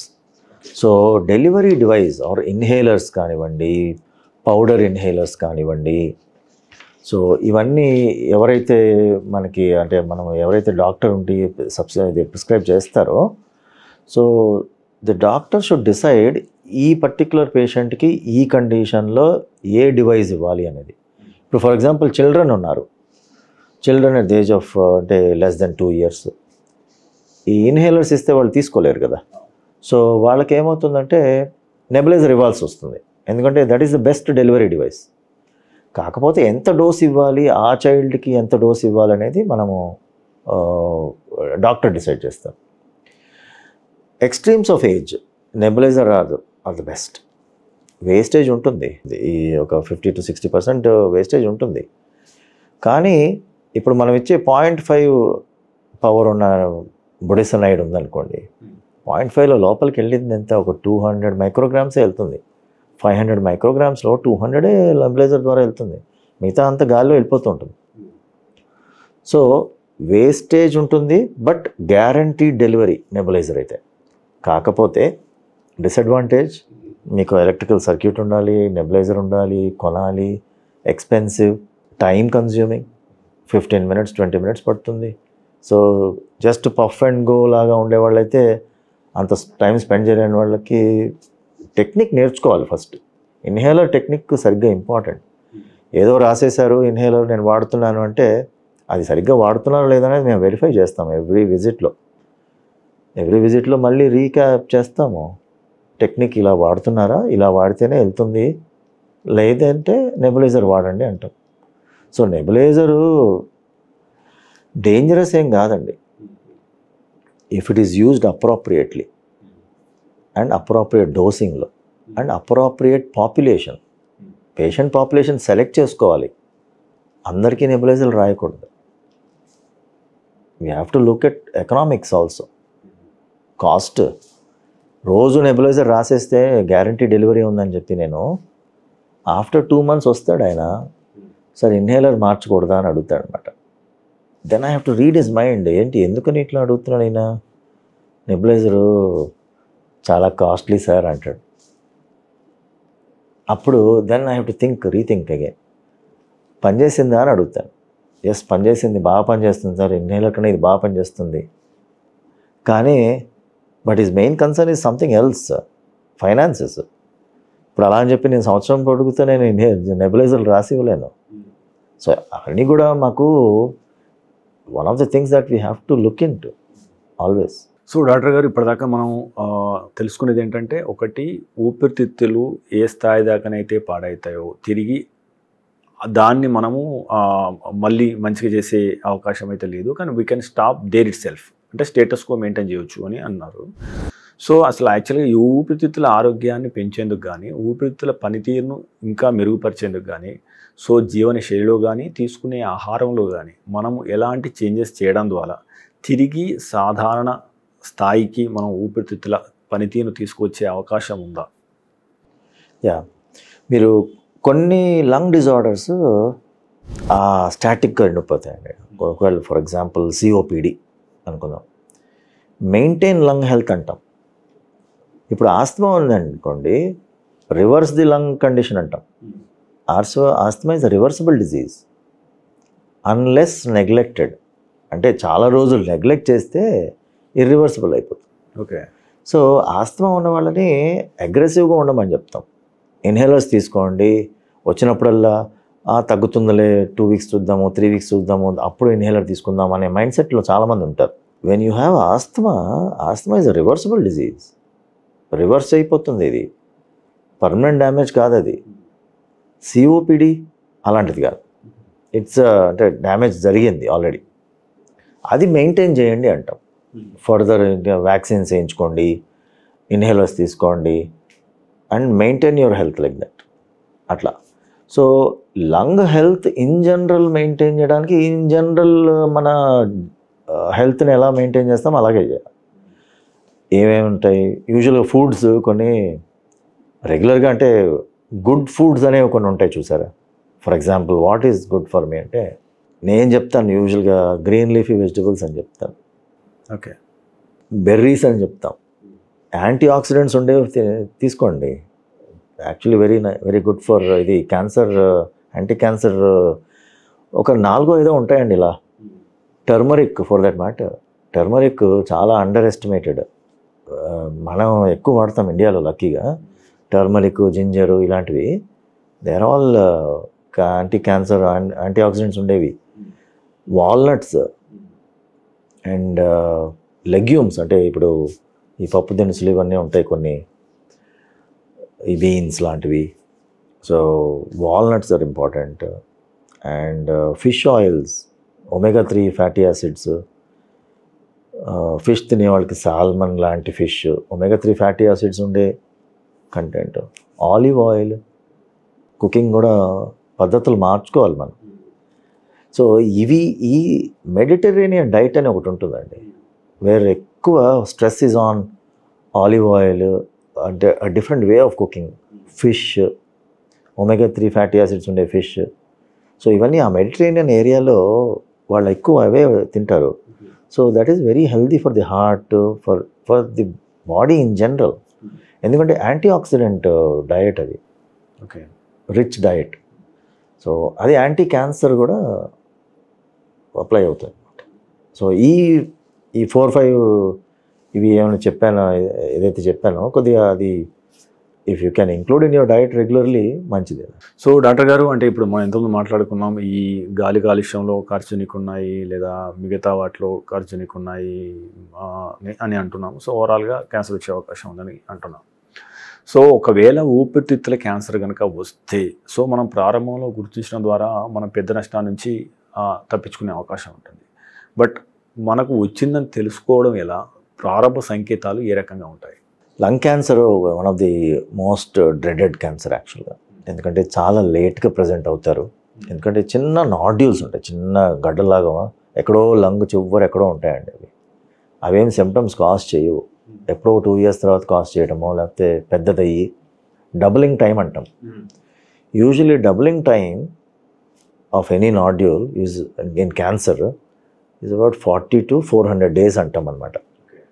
So 40 to 400 days అంటే 1 year లోపు డబుల్ అయిపోతుందంటే సిమ్టమ్స్ డెఫినెట్లీ వస్తాయి. కాకపోతే ఏంటంటే మాకు స్క్రీనింగ్ పద్ధతులు లంగ్ క్యాన్సర్లో ఎవరు చేయించుకోవాలి అనేది ఒక డిబేటబుల్ థింగ్. స్మోకర్స్ ఒకళ్ళు,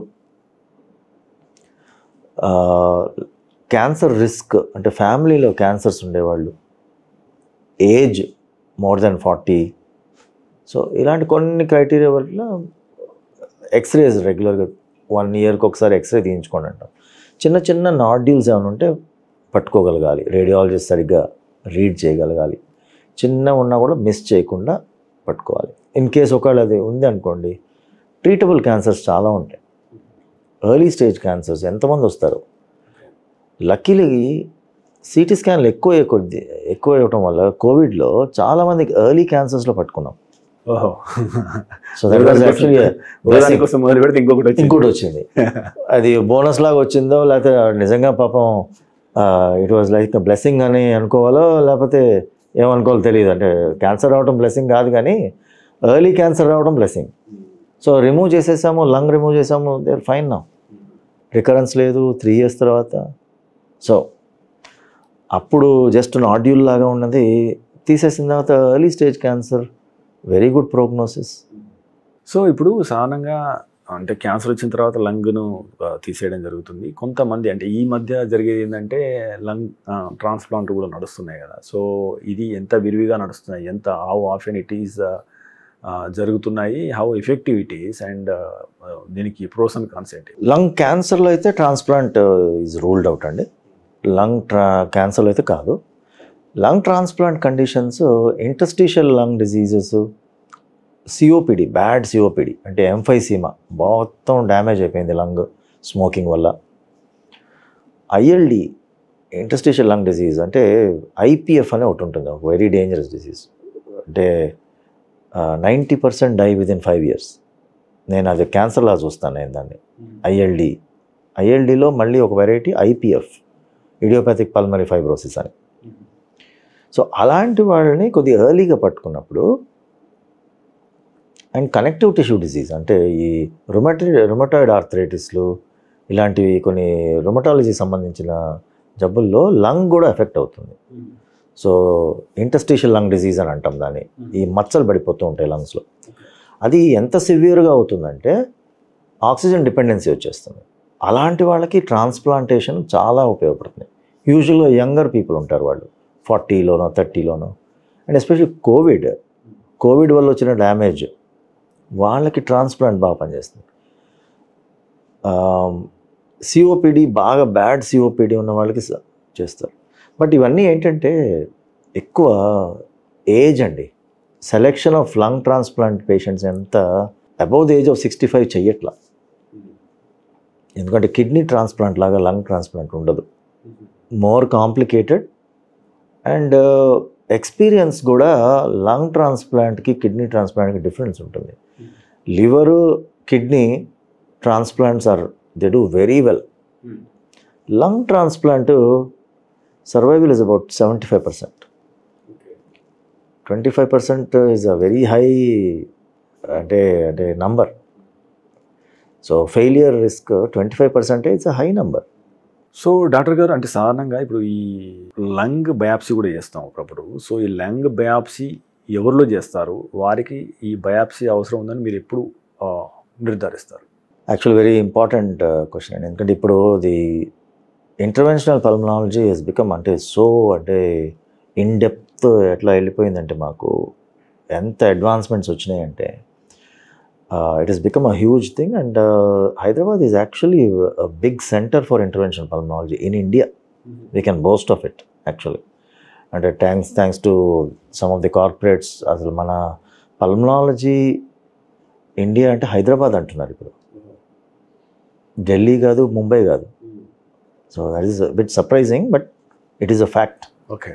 సో మనకి ఎట్లా ఉందంటే we're on par with any European or American state అలా ఉంది. సో ఎప్పుడు బయాప్సీ చేస్తామో, ఇప్పుడు సిటీ స్కాన్ ఒకటి చేస్తామండి. ఫర్ ఎగ్జాంపుల్ సిటీ స్కాన్ చేస్తాము. కొన్నిసార్లు if you want a definitive diagnosis, నాకు ఏం ట్రీట్ చేస్తున్నాను, ఇంతకుముందు ఎలా ఉండేదంటే ఈ నాడ్యూలు ఓకే ఒక బెస్ట్ గెస్ట్తో వెళ్ళిపోయేవాళ్ళం. కానీ ఆ best guest should be an intelligent guest also. మీకు ఎక్స్పీరియన్స్ ప్లస్ ఆ గెస్ట్ వర్క్ కూడా అందరూ బయాప్సీలు చేసుకుంటే దాని కాంప్లికేషన్స్ దానికి ఉన్నాయి. But we have to see ఎవరికి బయాప్సీ అవసరమో ఎవరికి బయాప్సీ అవసరం లేదు. క్యాన్ వీ వెయిట్, కొన్ని రోజులు వెయిట్ చేయొచ్చా, or is it too late అనేది చూడాలి మనం. ఇప్పుడు నాకు హై రిస్క్ ఆఫ్ క్యాన్సర్ ఉందని అనిపించింది అనుకోండి, ఆ చిన్న గడ్డలో బయాప్సీకి వెళ్ళిపోమని చెప్తాను. With the risks involved please go for biopsy. లేదు ఇది ఇన్ఫెక్షన్ లాగా ఉంది, తగ్గుతుంది, ఒక 6 వారాల తర్వాత మళ్ళీ రిపీట్ స్కాన్ చేద్దామో, రిపీట్ ఎక్స్రే చేద్దామో, నాకైతే అట్లా అనిపించట్లేదు, బినైన్గానే ఉంది అని అంటే నేను బయాప్సీకి వెళ్ళాం. ఓకే. కొన్నిసార్లు శాంప్లింగ్ కోసం, ఇప్పుడు ఫర్ ఎగ్జాంపుల్ టీబీ ఉందనుకోండి, కొన్ని మీడియాస్నల్ గ్లాండ్స్ ఉంటాయి, కొన్ని అంటే లంగ్స్ మధ్యలో కొన్ని గ్లాండ్స్ కొద్ది వాచిపోయి ఉంటాయి, మనకి లోపలికి యాక్సెస్ ఉండదు. కొన్ని పరికరాలు ఉంటాయి, ఈ బస్ అని ఇలాంటి కొన్ని ఎక్విప్మెంట్ ఉన్నాయి, నీడిల్ పెట్టి లోపలికి వెళ్ళి అండర్ అల్ట్రాసౌండ్ గైడెన్స్ శాంపుల్ చేసి దాన్ని కల్చర్కి పంపించి. ఎందుకంటే ఇవన్నీ ఎందుకు చేస్తారు అంటే to know whether your treatment is working or not. ఇప్పుడు ట్రీట్మెంట్ పనిచేయలేదనుకోండి, టీబీ ఉంది, డ్రగ్ రెసిస్టెంట్ టీబీ అయితే అది 3 నెలలు ఇచ్చిన తర్వాత పనిచేయలేదండి అని వచ్చారనుకోండి, so you can't go back in time కదండి. So we want to know if the treatment is correct. First thing, diagnosis కరెక్టా కాదా, if it is correct or we treating it the right way, అంటే అన్ని మందులు సరిపడా ఇస్తున్నామా కాదా, drug sensitive టీబీనా కాదా ఇది, ఓకే, అది ఒకటి.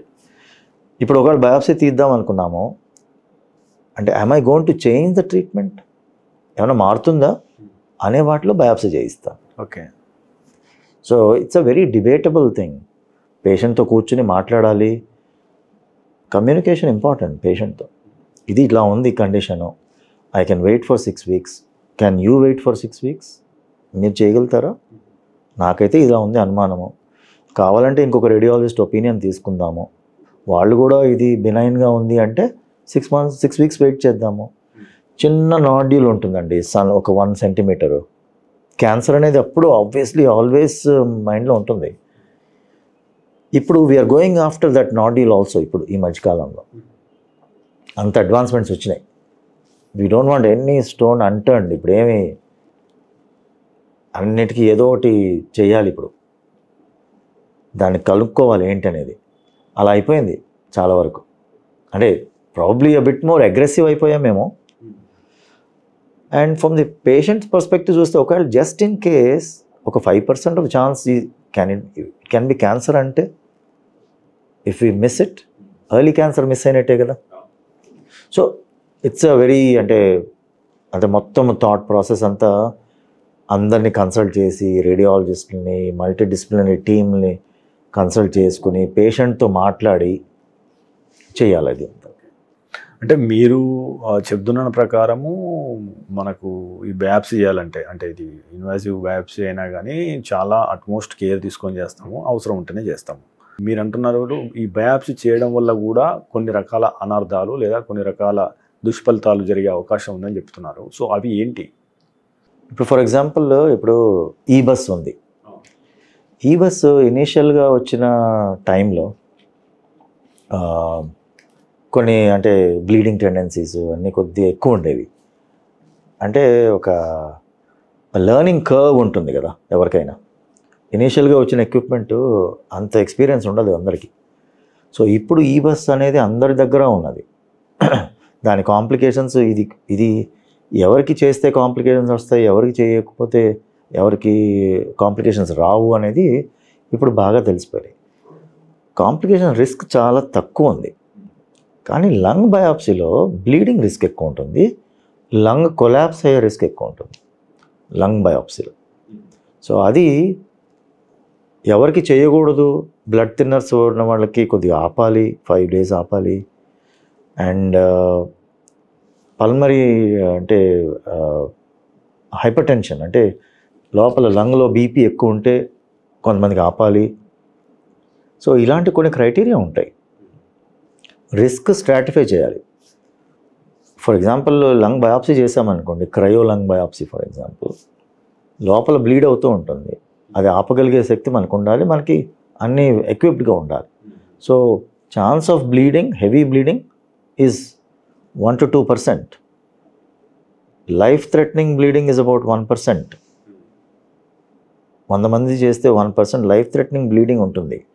Are we going to take that risk? పేషెంట్తో మాట్లాడి చేయాలి. సో ఇంకో డాక్టర్ గారు, ఇప్పుడు మీరు అన్నట్టు అంటే ఇప్పుడు మనకి హైదరాబాద్కు మెడికల్ టూరిజం చాలా పెరుగుతుంది.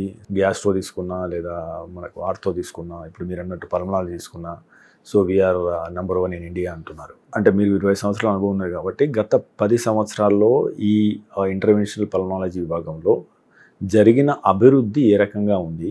సో ఎలాంటి డెవలప్మెంట్ జరిగాయి? సో వచ్చే 10 yearsలో దేని మీద ఎక్కువ దృష్టి సారిస్తున్నారు? ఎటువంటి ఇన్వెన్షన్స్ వచ్చే అవకాశం ఉన్నది? మీరు దేని మీద ఎక్కువ ఎక్సైటింగ్గా ఎదురు చూస్తున్నారు? ఒకప్పుడు జస్ట్ బేసిక్ బ్రాంకోస్కోపీ, లోపలికి చిన్న గొట్టం వేయడానికి చాలా సెంటర్స్లో ఉండేవి కావు. మేము చదువుకున్న టైంలో అసలు ఉండేవి కాదు. ఫ్లెక్సిబుల్ బ్రాంకోస్కోపీ అంటే వీడియో బ్రాంకోస్కోపీ ఉండేది కాదు, just fibre optic bronchoscopy, just కంట్లో చూసి అట్లా పంపించేవాళ్ళు ఉండేవి ఒకప్పుడు 25 years ago. ఇప్పుడు వీడియో బ్రాంకోస్కోపిక్ అల్ట్రా డెఫినేషన్, దానిలో కూడా క్యాన్సర్ లుకింగ్ లీజన్ ఏమన్నా ఉందా, ఏమన్నా అలాంటి క్యాన్సర్ లాగా కనపడుతుందా అనేది ఒక స్పెసిఫిక్ ఇన్ఫ్రారెడ్ రేస్ అంటే డిఫరెంట్ లైట్లో చూస్తామన్నమాట దాన్ని. సో అది ఒకవేళ ఉందంటే బయాప్సీ అక్కడి నుంచి తీస్తాం. సో ఇలాంటి అడ్వాన్సెస్ వచ్చినాయి. దానికి అదే కాకుండా ఈ బస్ అనేది వచ్చింది, ఎండోబ్రాంకియల్ అల్ట్రాసౌండ్. చిన్న చిన్న నాడ్యూల్స్, మధ్యలో ఉన్న నాడ్యూల్స్ లంగ్ క్యాన్సర్ స్టేజింగ్కి ఉపయోగపడేలాగా. సో ఈ బస్ అనేది వచ్చింది. ఈ బస్ అనేది చాలా ఏళ్ళు అయిపోయింది, 10 years అయిపోయింది మనకి వచ్చి కూడా. సో ఈ బస్ తర్వాత నావిగేషనల్ బ్రాంకోస్కోప్.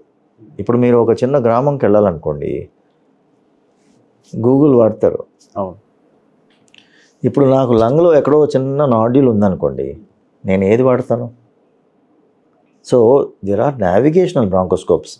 ఇప్పుడు అది ఒక నాడ్యూల్ ఎక్కడో చిన్న కూర్చుని ఉంది ఎక్కడో ఊపిరితిత్తులో, కొన్ని 100 divisions ఉంటాయండి ఇక్కడ.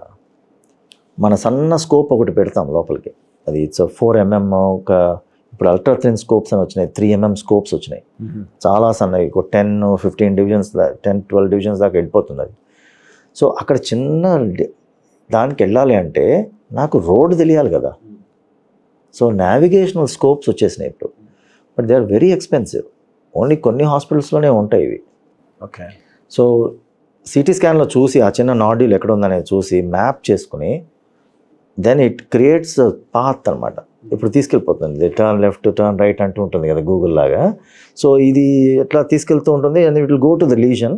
అక్కడికి చూసిన తర్వాత అక్కడ పెట్టి ఆ లీజన్ నుంచి బయాప్సీ తీసుకోవచ్చు. సో అంత అడ్వాన్స్ అయిపోయింది. ఇప్పుడు ఇంకోటి కోన్ బీమ్ సిటీ అని ఒకటి వచ్చింది. ఇట్స్ 3-dimensional రీకన్స్ట్రక్టెడ్ ఇమేజెస్ చూసి 1 centimeter చిన్న నాడ్యూల్స్ని బయాప్సీ స్పెసిఫిక్గా టార్గెట్ చేసే పరికరాలు వచ్చినాయి. Expensive but still they are here, they are available. So చిన్న చిన్న నాడ్యూల్స్ని కూడా బయాప్సీ చేసే అంత స్థాయికి ఎదిగాం మనం కూడా ఇక్కడ కూడా. And very specific, targeted. So next level ఏంటంటే ప్రాబబ్లీ ఆర్టిఫిషియల్ ఇంటెలిజెన్స్ ఏమైనా హెల్ప్ చేయొచ్చేమో. ప్రతి చిన్న ఊర్లో కూడా ఆర్టిఫిషియల్ ఇంటెలిజెన్స్ పెట్టేసుకుని ఆ నాడ్యూల్ దగ్గరికి వెళ్ళిపోయే పరిస్థితి రావచ్చేమో. Probably that artificial intelligence will create a software where even చిన్న ఊర్లో ఉన్నా కూడా నేను బ్రాంకోస్కోప్ చేసి ఆ టార్గెట్ లీజన్ని దగ్గరికి వెళ్ళిపోతాను అనే ఒక, that's what I'm looking at.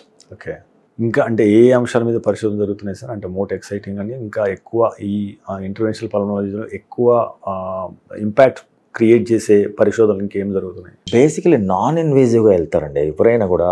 Especially ఇండియాలో people don't prefer invasive investigations most of the times. చేయాల్సి వస్తుంది, తప్పదు అంటే వెళ్తారు కన్విన్స్డ్గా ఉంటే. అంటే మేము చెప్పేదాన్ని బట్టి ఉంటుందండి. మాకు నాన్ ఇన్వేజివ్గా ఎంత బాగా చేయగలిగితే, ఎంత బాగా డయాగ్నోస్ చేయగలిగితే అంత బెస్ట్ అన్నట్టుగా ఉంటుంది. కానీ అన్నిటికీ పాసిబిలిటీ ఉండదు. ఇప్పుడు ఫర్ ఎగ్జాంపుల్ క్యాన్సర్ ఉందనుకుందాము. ఏ టైప్ ఆఫ్ క్యాన్సర్ అనేది ఇన్వేజివ్గా చేయాల్సిందే, బయాప్సీ రావాల్సిందే, బయాప్సీలో ఏ టైప్ అనేది తెలియాల్సిందే. సో దానికి ఇన్వేజివ్ కావాల్సిందే. సో వీటిల్లోనే there are so many things. ఇప్పుడు lung cancer for example multiple, ఇప్పుడు స్టేజ్ 4లో వస్తున్నారు. There are people who are surviving 4 years, ఇప్పటికి 5 yearsకి స్టేజ్ 4 డిజీజ్. సో అన్ని ట్రీట్మెంట్ అడ్వాన్సెస్ కూడా వచ్చేసినాయి లంగ్ క్యాన్సర్లో. సో ఎందుకంటే మ్యూటేషన్ స్టడీస్ అని చెప్పి చేస్తున్నాము. ఆ మ్యూటేషన్ ఉన్న క్యాన్సర్ సెల్స్ దగ్గరికి వెళ్తుందన్నమాట ఆ డ్రగ్. సో టార్గెటెడ్ ట్రీట్మెంట్ అంటున్నాము ఇప్పుడు. లంగ్ క్యాన్సర్ అంత అడ్వాన్స్ అయిపోయిందనమాట.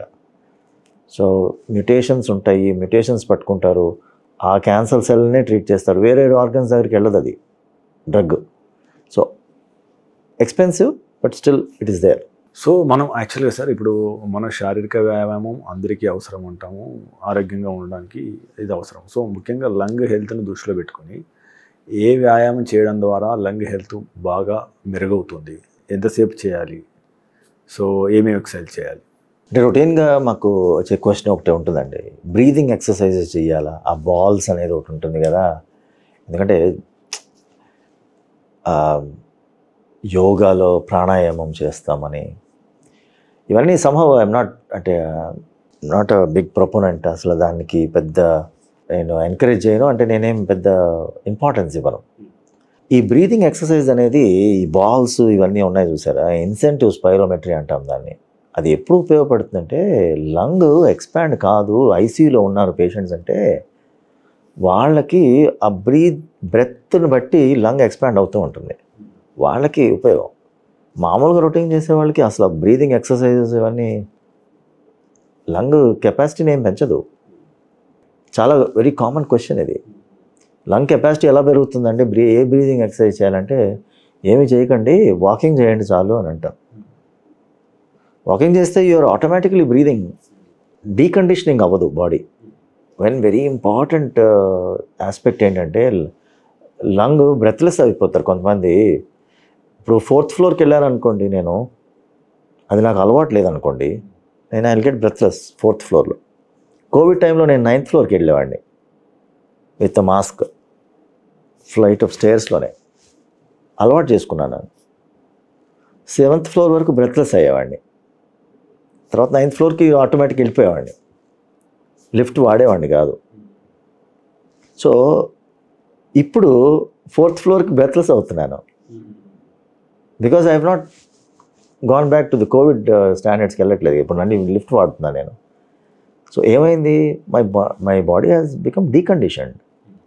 ఫర్ ఎగ్జాంపుల్ అథ్లీట్స్ సడన్గా పరిగెత్తమంటే హుసేన్ బోల్ట్ కానీ చేయలేడు కదా, he has to have some practice. ఎవరైనా అంతే, టెన్నిస్ కానివ్వండి, ఏ గేమ్ అయినా కూడా you have to recondition to be there. ఇప్పుడు నేను ఒక 1/2 kilometer నడవలేకపోతున్నానని ఆర్థరైటిస్ ఉన్న వాళ్ళు చెప్తారండి, బ్రెత్లెస్ అయిపోతున్నాను అంటే. ఇది ప్రాబ్లం ఇక్కడ, ఆర్థరైటిస్. ఆమెకి వెళ్ళలేకపోయిన పరిస్థితి వస్తుంది. సో ఇప్పుడు అంతకన్నా నడిస్తే ఇక ఆయాసమే వస్తుంది, అంటే she's not used to it. చిన్న పని కూడా నాకు పెద్ద భారంలాగా ఉంది అంటే ఇప్పుడు అడ్వైజ్ విల్ బి ఇది చేంజ్ చేసేసుకుని నీ రీప్లేస్మెంట్ చేసుకుని మెల్లిగా ఎక్సర్సైజ్ స్టార్ట్ చేయండి, గ్రేడెడ్ ఎక్సర్సైజ్ స్టార్ట్ చేయండి. ఒక 1 వీక్ 500 మీటర్స్ స్టార్ట్ చేయండి, దాని తర్వాత ఇంకొక 1 కిలోమీటర్స్ పెంచండి, 1.5 పెంచండి. సో గ్రేడెడ్గా మారుస్తూ ఉండండి. So your oxygen capacity your bodies endurance will increase. ఇది నేను చెప్తా. ఓకే. మామూలు బ్రీదింగ్ ఎక్సర్సైజెస్ ప్రాణాయామం సంభవం చేస్తే చేస్తారు, బట్ అంటే ఐ డోంట్ నో యోగాలో ప్రాణాయామము అనేది ఆస్తమాలో ఒక్కటి దాంట్లోనే చెప్తానండి. ప్రాణాయామము ఆస్తమాలో ఎందుకు ఉపయోగపడుతుందంటే ఆ మజిల్స్ని, స్మూత్ మజిల్ని రిలాక్స్ చేసే ఒక ప్రాపర్టీ ఉంది ప్రాణాయామంలో. అది కూడా సరిగ్గా ఆ యోగా టీచర్ సరైన వాళ్ళు ఉండాలి, ఆ యోగా కూడా సరైన మాస్టర్ ఉండాలి. How to relax those muscles అనేది చాలా, అది ఒక స్టడీ, ఒక డెప్త్ అండి దానికి. ప్రాణాయామం అనేది ఊరినే ఏదో ప్రాణాయామం చేస్తాను, ఏదో ఎక్సర్సైజ్ చేస్తానంటే అది కాదు. ఆస్తమాలో కూడా ప్రాణాయామం was proven to have a benefit. మీరు అంటే స్లీప్ మెడిసిన్లో కూడా చాలా కాలం పనిచేస్తూ వస్తున్నారు. సో సాధారణంగా ఈ స్లీప్ యాప్నియా అని అంటాం. యాక్చువల్గా స్లీప్ యాప్నియా ఉందని స్పెసిఫిక్ ఎక్విప్మెంట్ లేకుండా తెలుసుకోవడం ఎలా? ఇప్పుడేవో కొన్ని చిన్న ఫింగర్ టిప్ మీద పెట్టే ఒక చిన్న డివైజెస్ వచ్చినాయండి. అంటే అంత it's not like conventional study కాదు, బట్ స్టిల్ సఫిషియంట్ డేటా అయితే వస్తుంది. ఒక కంపెనీ అయితే తయారు చేసింది దాన్ని, బట్ అంత విరివిగా అయితే వాడట్లేదు, మనం రెగ్యులర్గా అయితే వాడట్లేదు. ఇంకా కన్వెన్షనల్ స్లీప్ స్టడీసే చేస్తున్నాం. కానీ కొన్నిసార్లు స్లీప్ స్టడీ అవసరం ఉండదండి. చాలా వరకు వెరీ టిపికల్గా క్లాసికల్గా చెప్పేస్తారు. స్లీప్ స్టడీస్ క్లాసికల్ సిమ్టమ్స్ ఎప్పుడు ఉంటాయంటే, ఎట్లా చెప్తామంటే స్లీప్ స్టడీ అవసరం లేదని, చోకింగ్ ఉంటుంది వాళ్ళకి. సడన్గా ఉలిక్కిపడి లేచాను, చోక్ అయిపోయి లేచాను మధ్యరాత్రిలో అని వాళ్ళకి సిమ్టమ్స్ ఉంటాయి. షార్ట్ నెక్ ఉంటుంది, అంటే కాలర్ సైజ్ ఎక్కువ ఉంటుంది, మోర్ దెన్ 16, 18 అలా ఉంటుంది అన్నమాట. సో ఇవన్నీ కొన్ని పారామీటర్స్ ఉంటాయి మాకు. స్నోరింగ్ విపరీతంగా ఉంటుంది, అండ్ వాళ్ళు సడన్గా చోకింగ్తో లేస్తారు. మార్నింగ్ లేవగానే ఫ్రెష్గా ఉండరు, టిఫిన్ తిన్న తర్వాత, భోజనం తిన్న తర్వాత నిద్రపోతుంటారు. కూర్చుని కొన్నిసార్లు ఎవరు పలకరించకపోతే నిద్రపోతూ ఉంటారు. So excessive day time sleepiness, tiredness, బాగా అలసట. సో ఇవన్నీ ఉన్నవాళ్ళు స్లీప్ డిప్రవేషన్ ఉంది, నైట్ టైం సరిగా నిద్రపోవట్లేదు అని ఒక ఆల్మోస్ట్ స్లీప్ యాప్నియా ఉంది అని చెప్పి కన్ఫర్మ్ చేసేస్తాం. వీళ్ళకి అసలు స్లీప్ టెస్ట్ కూడా అక్కర్లేదు చెప్పాలంటే. హైడ్రేట్గా ఉండడానికి ఈ రెస్పిరేటరీ హెల్త్కి ఏమైనా సంబంధం ఉందా? సో నీరు తాగడం అనేది ఊపిరితిత్తుల ఆరోగ్యానికి ఎలాంటి సంబంధం ఉంది? అలా ఏం లేదండి. యాక్చువల్గా ఊపిరితిత్తులకి అంటే లంగ్లో వాటర్ మరీ ఎక్కువ అక్యూములేట్ అయినా కూడా ప్రాబ్లమే. ఈ కంపల్సివ్ వాటర్ డ్రింకింగ్ అనేది చాలామంది ఈ యూట్యూబ్లోనూ వాట్సాప్లో అది ఆ వర్డ్ స్ప్రెడ్ అయిపోయింది. ఈ పొద్దున్న లేస్తే ఒక వేడి నీళ్ళు తాగాలి, లేకపోతే 1 లీటర్ నీళ్ళు తాగాలి, ఇలా ఉండదండి. This no such concept. అది ఎక్కడా లేదు అసలు. అది వాటర్ థర్స్ట్ సెంటర్ని బట్టే ఉంటుంది ఇంటేక్. మీ థర్స్ట్ సెంటర్ చెప్తుంది, అప్పుడు తాగండి, దాహం వేస్తే తాగండి. అంతేగాని this no such thing as ఇన్ని లీటర్లు తాగాలి అంటే నాకు 1.5 లీటర్ సరిపోతుందేమో, ఇంకా పక్కన అతనికి 4 లీటర్స్ కానీ కూడా ఇట్ బి స్టిల్ థర్స్టీ. ఒక్కొక్కరికి ఒక్కోలాగా ఉంటుంది థర్స్ట్ సెంటరు, బాడీలో వాటర్ రిక్వైర్మెంటు, ఇవన్నీ వెరీ ఫైన్లీ బ్యాలెన్స్డ్. అవి ఎలక్ట్రోలైట్స్ ఇవన్నీ కూడా దాన్ని డిస్టర్బ్ చేయకూడదు. మనం ఎప్పుడైతే దాన్ని డిస్టర్బ్ చేసామో లంగ్లోకి వాటర్ వెళ్తుంది, బాడీలోకి వాటర్ వెళ్తుంది. చాలామందికి లంగ్ కండిషన్స్ కొన్ని ఉంటాయి, పల్మరీ హైపర్ టెన్షన్ అంటాం వాటి. ఆ లంగ్ కండిషన్ వల్ల వాళ్ళకి బాగా వాటర్ అక్యుములేట్ అయిపోయి బాగా ఆయాసంతో వస్తుంటారు. చూస్తే ఒక 3-4 లీటర్ల వాటర్ తాగుతూ ఉంటారు. ఎందుకు తాగుతున్నారంటే వాటర్ మంచిది కదా సార్ అంటారు. కాదు, మీకు ఎంత సరిపోతుందో అంతే తాగాలి, పైగా మీకు రెస్ట్రిక్టెడ్ వాటర్ ఇంటేక్ ఉంది మీకు అని అంటాం. 1.5 లీటరే తాగమని చెప్తాం.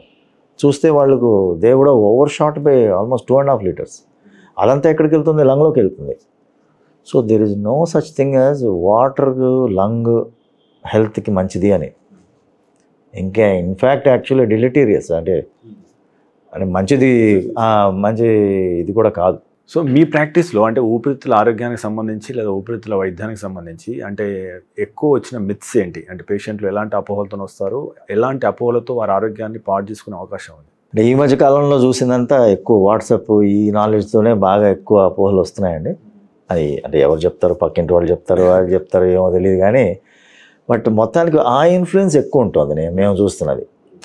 ఇప్పుడు ఫర్ ఎగ్జాంపుల్ ఆస్థమాటిక్ లేడీ ఎవరిని వస్తారు, సార్ వాటర్ వేడి చేసుకుని తాగుతాను సార్, నేను వేడి నీళ్ళే తాగుతానంటే, వేడి నీళ్ళు ఎవరు తాగమన్నారండి అని అడుగుతాను. ఫస్ట్ వేడి నీళ్ళు ఎందుకు తాగుతున్నారు అంటే, వేడి నీళ్ళు మంచిది కాదా సార్, ఇది ఈ కాన్వర్సేషన్ అన్నమాట. వేడి నీళ్ళు what it does, it burns. మీకు రూమ్ టెంపరేచర్ వాటర్ మీ బాడీ టాలరేట్ చేస్తుందండి. కోల్డ్ వాటర్ తాగొద్దన్నారు కానీ వేడి నీళ్ళు తాగమన్నారు ఎవరు. వేడి నీళ్ళు ఒక లీటర్ వాటర్ వేడి నీళ్ళు తాగితే ఎలా ఉంటుంది? స్టమక్ అంతా బర్న్ అవుతుంది. ఆ టెంపరేచర్కి మీ స్టమక్ సూట్ కాలేదు. అది వెరీ కామన్ మిస్కన్సెప్షన్ అది. వేడి నీళ్ళు నిమ్మకాయ హనీ అని చెప్పి తాగేస్తుంటారు 1 లీటర్. అది కూడా అంత పెద్ద దానికి ఏమి అంటే యాంటీఆక్సిడెంట్స్ ఉంటాయి లెమన్లో వాటిల్లో. బట్ ఈ నీళ్లు తాగేసేయడం పొద్దున అనేది వద్దు. ప్లస్ ఈ ఆస్తమాలో చాలామంది వస్తుంటారు ఏ ఫుడ్ తినకూడదు అనేది. మేము చెప్తాము, మీకు ఫుడ్ అది పడకపోతే అది తినద్దండి, నేను చెప్పేవి కావు అవి. కాన్స్టెంట్గా ఒక లిస్ట్ ఉంటుంది అనమాట వాళ్ళ దగ్గర. ఒక వంకాయ తినకూడదు, నీరు ఉన్న కాయ తినకూడదు, అంటే బీరకాయ తినకూడదు, సొరకాయ తినకూడదు, ఇట్లా కాన్స్టెంట్గా చెప్పుకుంటూ ఉంటారు అందరూ. సో అది దట్స్ అ రాంగ్ కాన్సెప్ట్. అది అంటే మిస్కన్సెప్షన్స్ ఇవన్నీ. మీకు పడదా అప్పుడు మీరు ఆపేయండి. ఫుడ్ ఎలర్జీ వల్ల ఆస్తమా రాదండి. ఫుడ్ వల్ల వెరీ రేర్గా ఆస్తమా వస్తుంది. Very rarely food causes asthma. ఎక్కువ ఏరో ఎలర్జెన్స్, లోపలికి డస్ట్, ఈ హౌస్ డస్ట్, వీటిలోనే మెయిన్ ఆస్తమా ట్రిగర్స్ ఉంటాయి. మనం ఇందాక మాట్లాడుకున్న ఆల్ అవుట్లు, ఈ కొన్ని ఫైన్ డస్ట్స్, పోలెన్, వైరస్లు, వాటి వల్ల ఎక్కువ ఆస్తమా ట్రిగర్ అవుతుంది కానీ ఫుడ్ వల్ల అవ్వదు. బనానా ఆపేస్తారు చాలామంది, మజ్జిగ ఆపేస్తారు, కర్డ్ ఆపేస్తారు, మిల్క్ ఆపేస్తారు. సో ఇవన్నీ ఒక మిస్కన్సెప్షన్స్ దట్ ఓకే ఇది దీనివల్ల ఇది తాగకూడదు అంటారు కదా, ఇది తాగకూడదు అంటారు కదా, ఎవరు తాగకూడదు అన్నారు. సో మెయిన్గా ఆస్తమాలో చూస్తుంటాం ఇది. ఇంకో డాక్టర్ గారు, సాధారణంగా ఇప్పుడు మనం గురక అనేది అంటే అందరూ ఏమనుకుంటారు, గురకనే కదా శబ్దం వస్తుంది కదా, దానికి వైద్యం అవసరమా అనేది ఫస్ట్ క్వశ్చన్. గురక అనేకి ఎప్పుడు మనం వైద్యాన్ని ఆశ్రయించాలి? సో గురక విషయంలో మనకు కొంతమంది బైపాప్ వాడతారని విన్నాను. అసలు బైపాప్ కూడా వాడాల్సిన అవసరం ఎందుకు వస్తుంది? గురక అనేది జస్ట్ స్టాటిస్టిక్స్ చూస్తే 30% ఆఫ్ మోర్ దెన్ 55 years మామూలుగా చూస్తే అని దెర్ ఆర్ స్టాటిస్టిక్స్ అండి, డేటా కూడా ఉంటుంది. 55 years అండ్ అబవ్ ఉన్నవాళ్ళు ఒక 30% గురక పెడతారు. ఎందుకు? మామూలుగా మనము యాజ్ యూ ఏజ్ ఏమవుతుందండి, మామూలుగా స్కిన్ సాగ్ అవుతుంది, బాడీ అంతా కొద్దిగా లూజ్ అవుతుంది, లోపల కూడా అంతేగా, లోపల స్ట్రక్చర్స్ కూడా సాగ్ అవుతాయి, లూజ్ అవుతాయి, టోన్ మెయింటైన్ అవ్వవు. సో టోన్ తక్కువ ఉంటాయి. ఎస్పెషలీ డ్యూరింగ్ స్లీప్ ఏమవుతుంది, ఇంకా టోన్ తగ్గిపోతుంది, కొలాప్స్ అయిపోతూ ఉంటాయి అవి. ఎస్పెషలీ ఎవరికి ఎక్కువ ఉంటుంది, వీళ్ళకి బాగా వెయిట్ ఎక్కువ ఉన్న వాళ్ళకి స్పేస్ తక్కువ ఉంటుంది అక్కడ. సో నారోడ్ పాసేజ్ నుంచి గాలి పోతున్నప్పుడు గురక ఎక్కువ ఉంటుంది. సో ఇవన్నీ ఏంటి, అంటే ఒక్కొక్కటి కాంపౌండింగ్ ఫ్యాక్టర్ అనమాట, ఒక్కొక్కటి అడిషనల్ ఫ్యాక్టర్. వెయిట్ ఎక్కువ ఉంటుంది వాళ్ళకి, నెక్ డయామీటర్ ఎక్కువ ఉంటుంది, కాలర్ సైజ్ ఎక్కువ ఉంటుంది, కొంతమందికి టంగ్ పెద్దది ఉంటుంది, వేరియస్ ఫ్యాక్టర్స్ ఉంటాయండి వీటికి. యాజ్ యూ ఏజ్ గురక ఉంటుంది కొంతమందికి. అలా అని చెప్పి అందరికీ స్లీప్ యాప్నియాలు ఉంటాయని చెప్పి కాదు. అండ్ ఎస్పెషలీ వెన్ యూ లై ఫ్లాట్, అంటే వెనక్కి పడుకుంటే on your back chances of snoring ఎక్కువ ఉంటుంది, ఎందుకంటే టంగ్ వెనక్కి ఫాలో అవుతుంటుంది కాబట్టి. ఫ్లాట్ అంటే బోర్లా పడుకునే వాళ్ళకి టంగ్ ముందుకు పడిపోతుంటుంది, స్నోరింగ్ ఉండదు. వాళ్ళు 100 కిలోనివ్వండి 120 కిలోస్ అయినా ఉండనివ్వండి, స్నోరింగ్ వాళ్ళకి ఉండదు, ఎందుకంటే టంగ్ ముందుకు ఫాలో అవుతుంది కాబట్టి. సో గురక ఉన్నంత మాత్రాన స్లీప్ యాప్నియా ఉందని గ్యారంటీ లేదు. సో కొంతమందికి అంటే తెలియదు కూడా వాళ్ళు గురక పెడుతున్నారని, పక్కన వాళ్ళు కూడా గురక పెడుతుండొచ్చు. సో అది స్లీప్ డిప్రవేషన్తో సిమ్టమ్స్, హార్ట్ అటాక్స్, స్ట్రోక్స్, బీపీలు పెరిగిపోవటము, ఇవన్నీ గురకకి సంబంధించిన లక్షణాలు. యాక్చువల్గా high BP, uncontrolled blood pressure గురక వల్ల ఉండొచ్చేమో. సో ఇవన్నీ ఒకసారి హిస్టరీలోకి వెళ్తే బాగా తెలుస్తాయి ఇవన్నీ. అంత టైం స్పెండ్ చేయట్లేదు డాక్టర్స్ కూడా. ఇప్పుడు చూస్తాం కదా, కన్సల్టేషన్ హార్డ్లీ అబౌట్ 2-3 మినిట్స్ ఉంటుందండి. దాంట్లో ఎంత ఇన్ఫర్మేషన్ వస్తుంది పేషెంట్ నుంచి? ఓన్లీ రిపోర్ట్స్ బేస్డ్ కాదు కదా, they will be some information patient మాత్రమే ఇవ్వగలుగుతాడు. So that is the information and beauty of history taking. అది ఆ ఆర్ట్ కొద్దిగా పోతుంది మన దగ్గర. అది ఉంటే మనకి చాలా ఇన్ఫర్మేషను స్పౌజ్ నుంచి వస్తుంది, తెలుస్తుంది. అంటే సెక్షువల్ డిస్ఫంక్షను, అంటే డిక్రీజ్ లిబిడో, సెక్షువల్ డ్రైవ్, ఇవన్నీ కొన్ని పర్సనల్ థింగ్స్ మనకి వాళ్ళేం చెప్పుకోరు unless you bring it up. So అంటే స్లీప్ ఆప్నియాతోని ఇవి వస్తాయి. సెక్షువల్ డిస్ఫంక్షన్, టైర్డ్నెస్ ఉంటుంది, వర్క్ ఎఫిషియన్సీ తగ్గిపోతూ ఉంటుంది. సో చాలా అంటే రామిఫికేషన్స్ ఉన్నాయి. ఈ స్లీప్ యాప్నియా అనేది ఓన్లీ నిద్ర వరకే, గురక తగ్గితే చాలు కదా అన్నట్టుగా అనుకుంటారు. బట్ ఎన్ని హెల్త్ బెనిఫిట్స్ ఉన్నాయి దీనివల్ల, ఈ సిప్యాప్లు బైప్యాప్లు పెట్టుకోవడం వల్ల అనేది చాలామందికి తెలియదు. అంటే ఇప్పుడు బైప్యాప్ దేని గురించి ఎందుకు వాడతాం సార్? బైప్యాప్ అవసరం ఏంది అసలు? సో ఇప్పుడు మరీ ఎక్కువ ప్రెషర్స్ ఉన్నాయనుకోండి, అంటే దేర్ ఆర్ 2 ways. అంటే బైప్యాప్ అనేది ఎక్కువ CO2 రిటెన్షన్ ఉన్న వాళ్ళల్లో బైప్యాప్ వాడతాం. కార్బన్ డైఆక్సైడ్ లోపల అక్యుములేట్ అవుతున్న వాళ్ళల్లో బైప్యాప్ వాడతాం. ఈ కార్బన్ డైఆక్సైడ్ ఎక్కువ అక్యుములేట్ అయ్యేది ఎవరు? ఈ COPD అనే ఒక group of patients, sleep disordered breathing ఉన్నవాళ్ళు, అంటే ఓవర్లాప్ సిండ్రోమ్స్ అంటాం వీళ్ళని. స్లీప్ యాప్నియా ఉంటుంది, ఒబిసిటీ, హైపోవెంటిలేషన్ ఉంటుంది, బాగా విపరీతంగా లావుగా ఉంటారు, కూర్చొని నిద్రపోతూ ఉంటారు వాళ్ళు. సో ఇలాంటి వాళ్ళల్లో కార్బన్ డైఆక్సైడ్ రిటెన్షన్ ఎక్కువ ఉంటుంది, దాంతో మత్తుగా ఉంటారు వాళ్ళు, రోజంతా మత్తుగా ఉంటుంటారు. వాళ్ళకి బైప్యాప్ అవసరం. ఇప్పుడు హై ప్రెషర్స్ ఉన్నాయనుకోండి, ఫర్ ఎగ్జాంపుల్ మామూలు ప్రెషర్స్ ఏంటంటే సిప్యాప్లో పెట్టేది ఒక 7 to 10 పెడతామండి మ్యాక్సిమం. ఏ 15 or 18 ప్రెషర్స్ ఉంటే, అంటే హై రెసిస్టెన్స్తో గాలి వెళ్తోంది అంటే దెన్ బైప్యాపే ఆప్టిమల్. ఓకే, సిప్యాప్ అంత ప్రెషర్స్ తట్టుకోలేరు. సో బైప్యాప్, సిప్యాప్ అనేది ఏది వాడాలి అనేది ఇట్స్ ది అంటే multiple factor dependent. Sleep technician చూస్తాడు, చెప్తాడు, మాకు ప్రెషర్ అసెస్మెంట్ ఇస్తాడు. So there is a big అంటే exercise behind all this.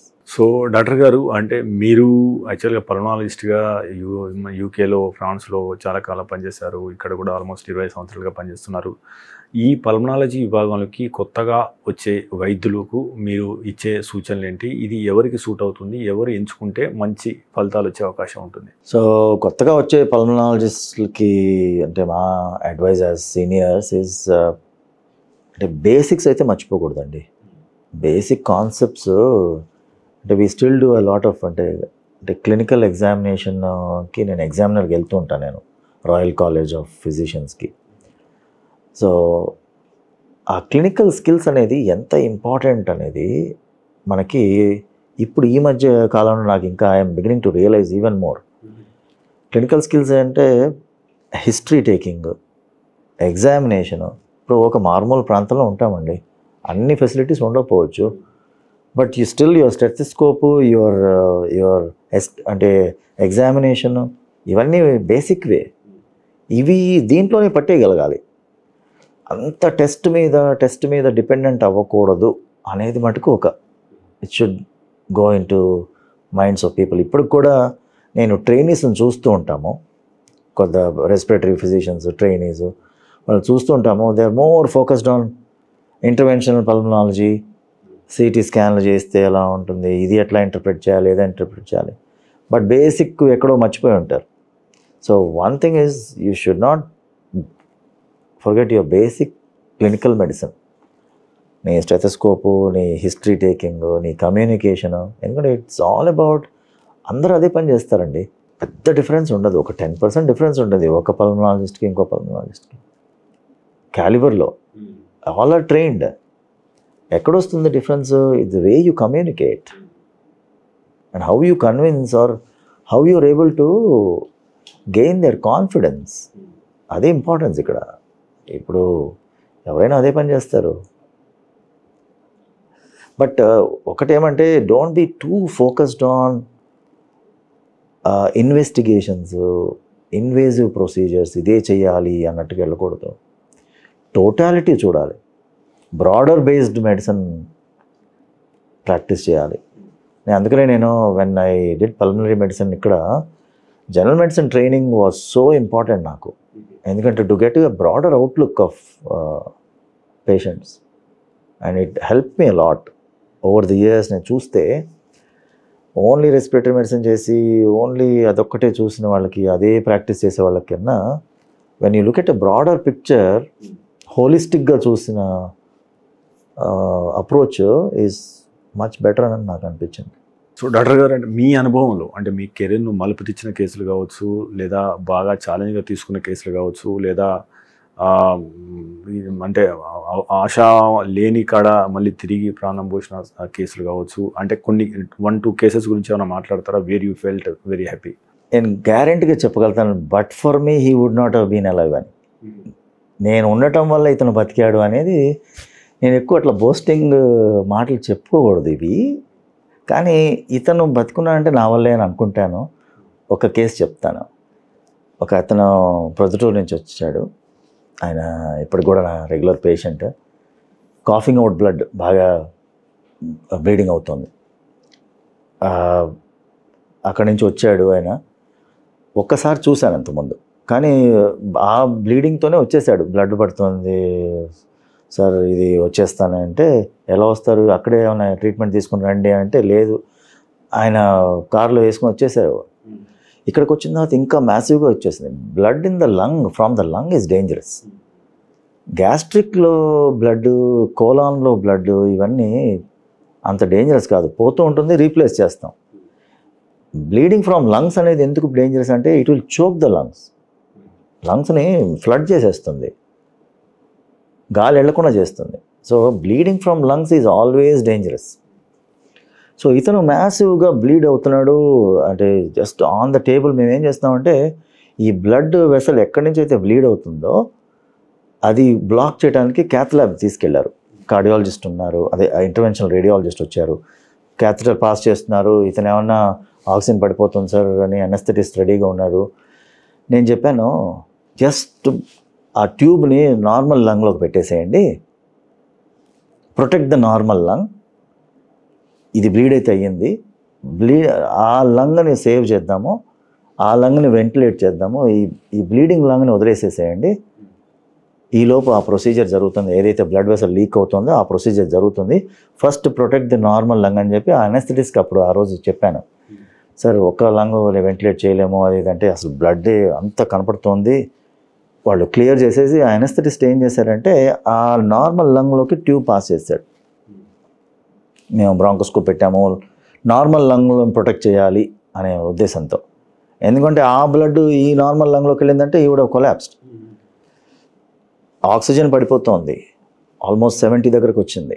So imminent death లాగా ఉంది ఇది లిటరల్లీ. సో ఏం చేయాలనేది తోచట్లేదు వీళ్ళకి.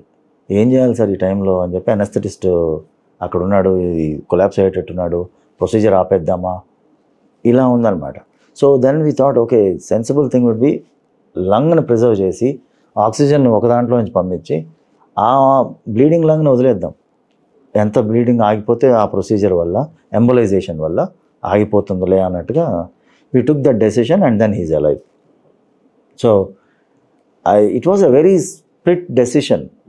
ఏం చేయాలనేది ఆ టైంలో మనకి స్ట్రైక్ అవ్వాలి. And that change the way he's living and he's alive అంతే.